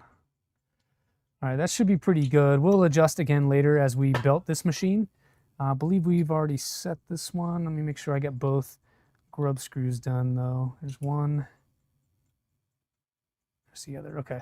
Now we can tear this apart and do this one correctly. Parallax. Formerly Rook Mark III. Oh, I'd never even heard of a Rook Mark III, so I'm way behind. But I'm familiar with a Rook. Thought about doing one, just using up spare parts and whatever. I've got it, spare extrusions and all different stuff, but time and effort. Parallax is just a from-scratch redesign of the Rook 2020, but overkill in every way humanly possible. It's unofficial. Unofficial is my middle name. Like, you know this. I like building things that are different and unique and, you know, bring a different flavor. Not that I don't like, you know, the kit builds and stuff, but why build a thing? In my opinion, why build a thing if you're not going to make it your own?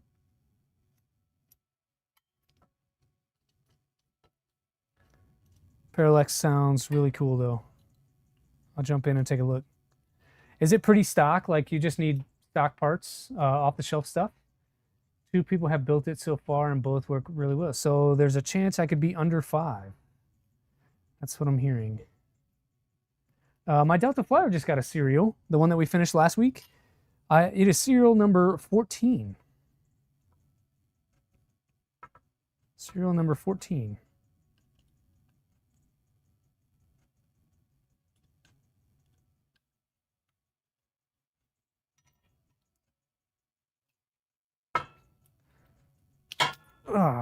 Didn't want to do that, but okay. Taking these off so that we can redo the bearing stacks in here. Very off the shelf. I love it. Because I have off the shelf parts. I mean, that's really the reason we're doing this build today, is because I have so many bearings and hardware bits and pieces and extrusions and things like that. And so using up a lot of that without having to purchase new stuff, it's really a great idea. Help me clean out some of the mess here.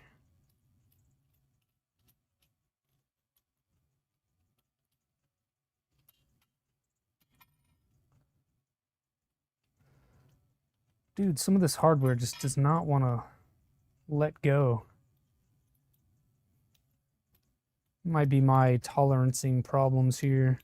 Holes are a little bit too tight.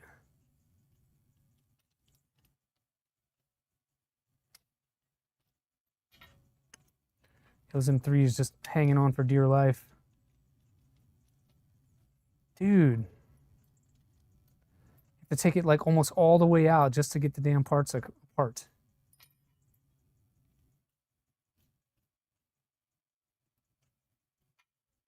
What size holes did you use for M3 and CAD? I think they fit fine. Like, so on the pink part, they go through fine. It's just the glass fiber. It's very grabby, and maybe it doesn't shrink as much, or maybe it shrinks a little differently, or I don't know. Maybe I didn't have calibration, whatever. But some parts it goes through fine. It's just these glass fiber parts. It's hard for those things to get through there. Okay, let's take this apart.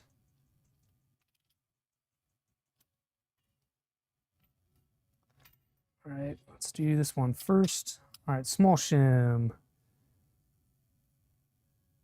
Flange down, 1 millimeter. Flange up, another 1 millimeter because we're doing double. Flange down, another 1 millimeter. Flange up with a half. Sweet. And this guy over here.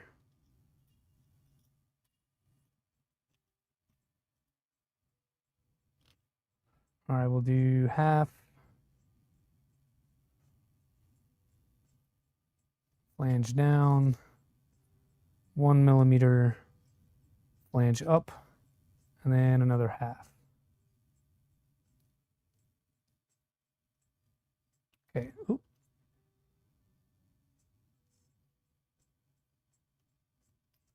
All right, rebuilt. The Y end stop is in place. Grab that extra bearing out of there.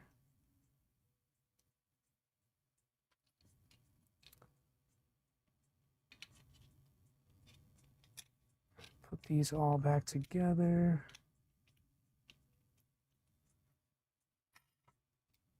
What glass fiber? This is decent glass fiber ABS from DFH. I also had to print it with a 0.6 nozzle because it was clogging the hell out of anything else. So my I ruined 2.4 nozzles trying to print this, which is crazy because I can print bamboo glass fiber, I can print ambrosia glass fiber, I can do a lot of the other glass fibers, no problem on a 0.4. I know I'm playing with fire by doing that, but it worked with other filaments, and so I thought it would work with this as well. It did not. It did not. So,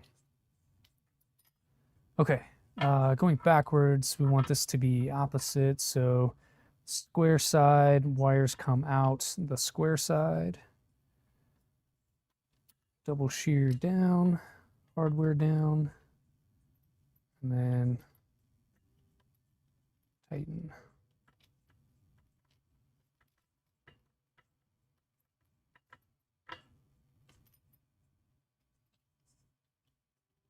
Yeah, I've had this ABS for a while.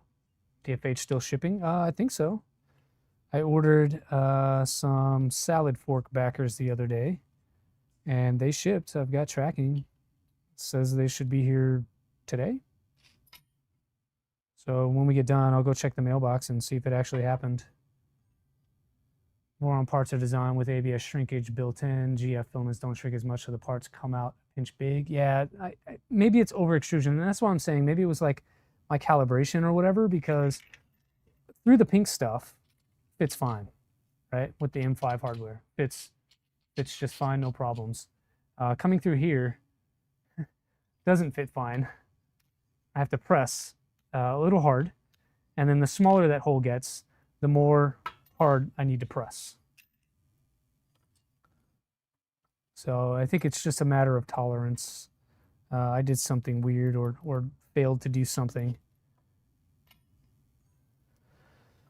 Okay, 2 motors built, A and B.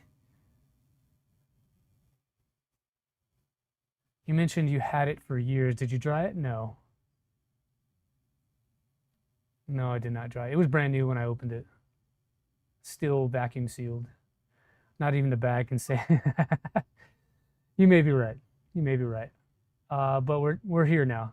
All right, so this wants us to build a gantry. I think this is where we pause, guys. I think this is where we pause, because that's a lot more involved, and we're already at the 3.5 hour mark right now. So I think that's where we pause for the day. So I appreciate everyone hanging out for the duration, a little bit longer of a stream. So going forward, that's why it's called Legacy. Got it. Yeah, it uses the Legacy gantry with a slight mod. So you see that there are apex clips inside the carriage there to allow for, you know, very nice belt tensioning. Thanks to Nathan for doing that. Yeah, we had to rebuild some AB motors a few times. I think that's a me thing. The instructions were pretty clear and they were nice new pictures. I just didn't pay attention. So I don't know. We got through it, and hopefully going forward, this will help someone else. Thanks to everyone hanging out. We'll be back here next week, Sunday, continuing on with the X-axis. You're welcome, Nathan. Continuing on with the X-axis and getting that assembled and put together. I need to reprint some parts. I need to organize stuff a little bit better than what we have right now. And hopefully next stream will go a little bit smoother. So again, have a great week. I'm going back to work tomorrow, and it's a pretty crazy week. So Saturday is day out with the family. We're trying to go down to LA and spend the day. My daughter's turning 16. So we're going to take her out and do some stuff. That may or may not impact the stream. I'm trying to not let that happen. If it does, I'll make sure that you guys know early, and if we need to re-coordinate for a different time and or day. So thanks to all of you. Have a great week. We'll talk next Sunday. Bye, y'all.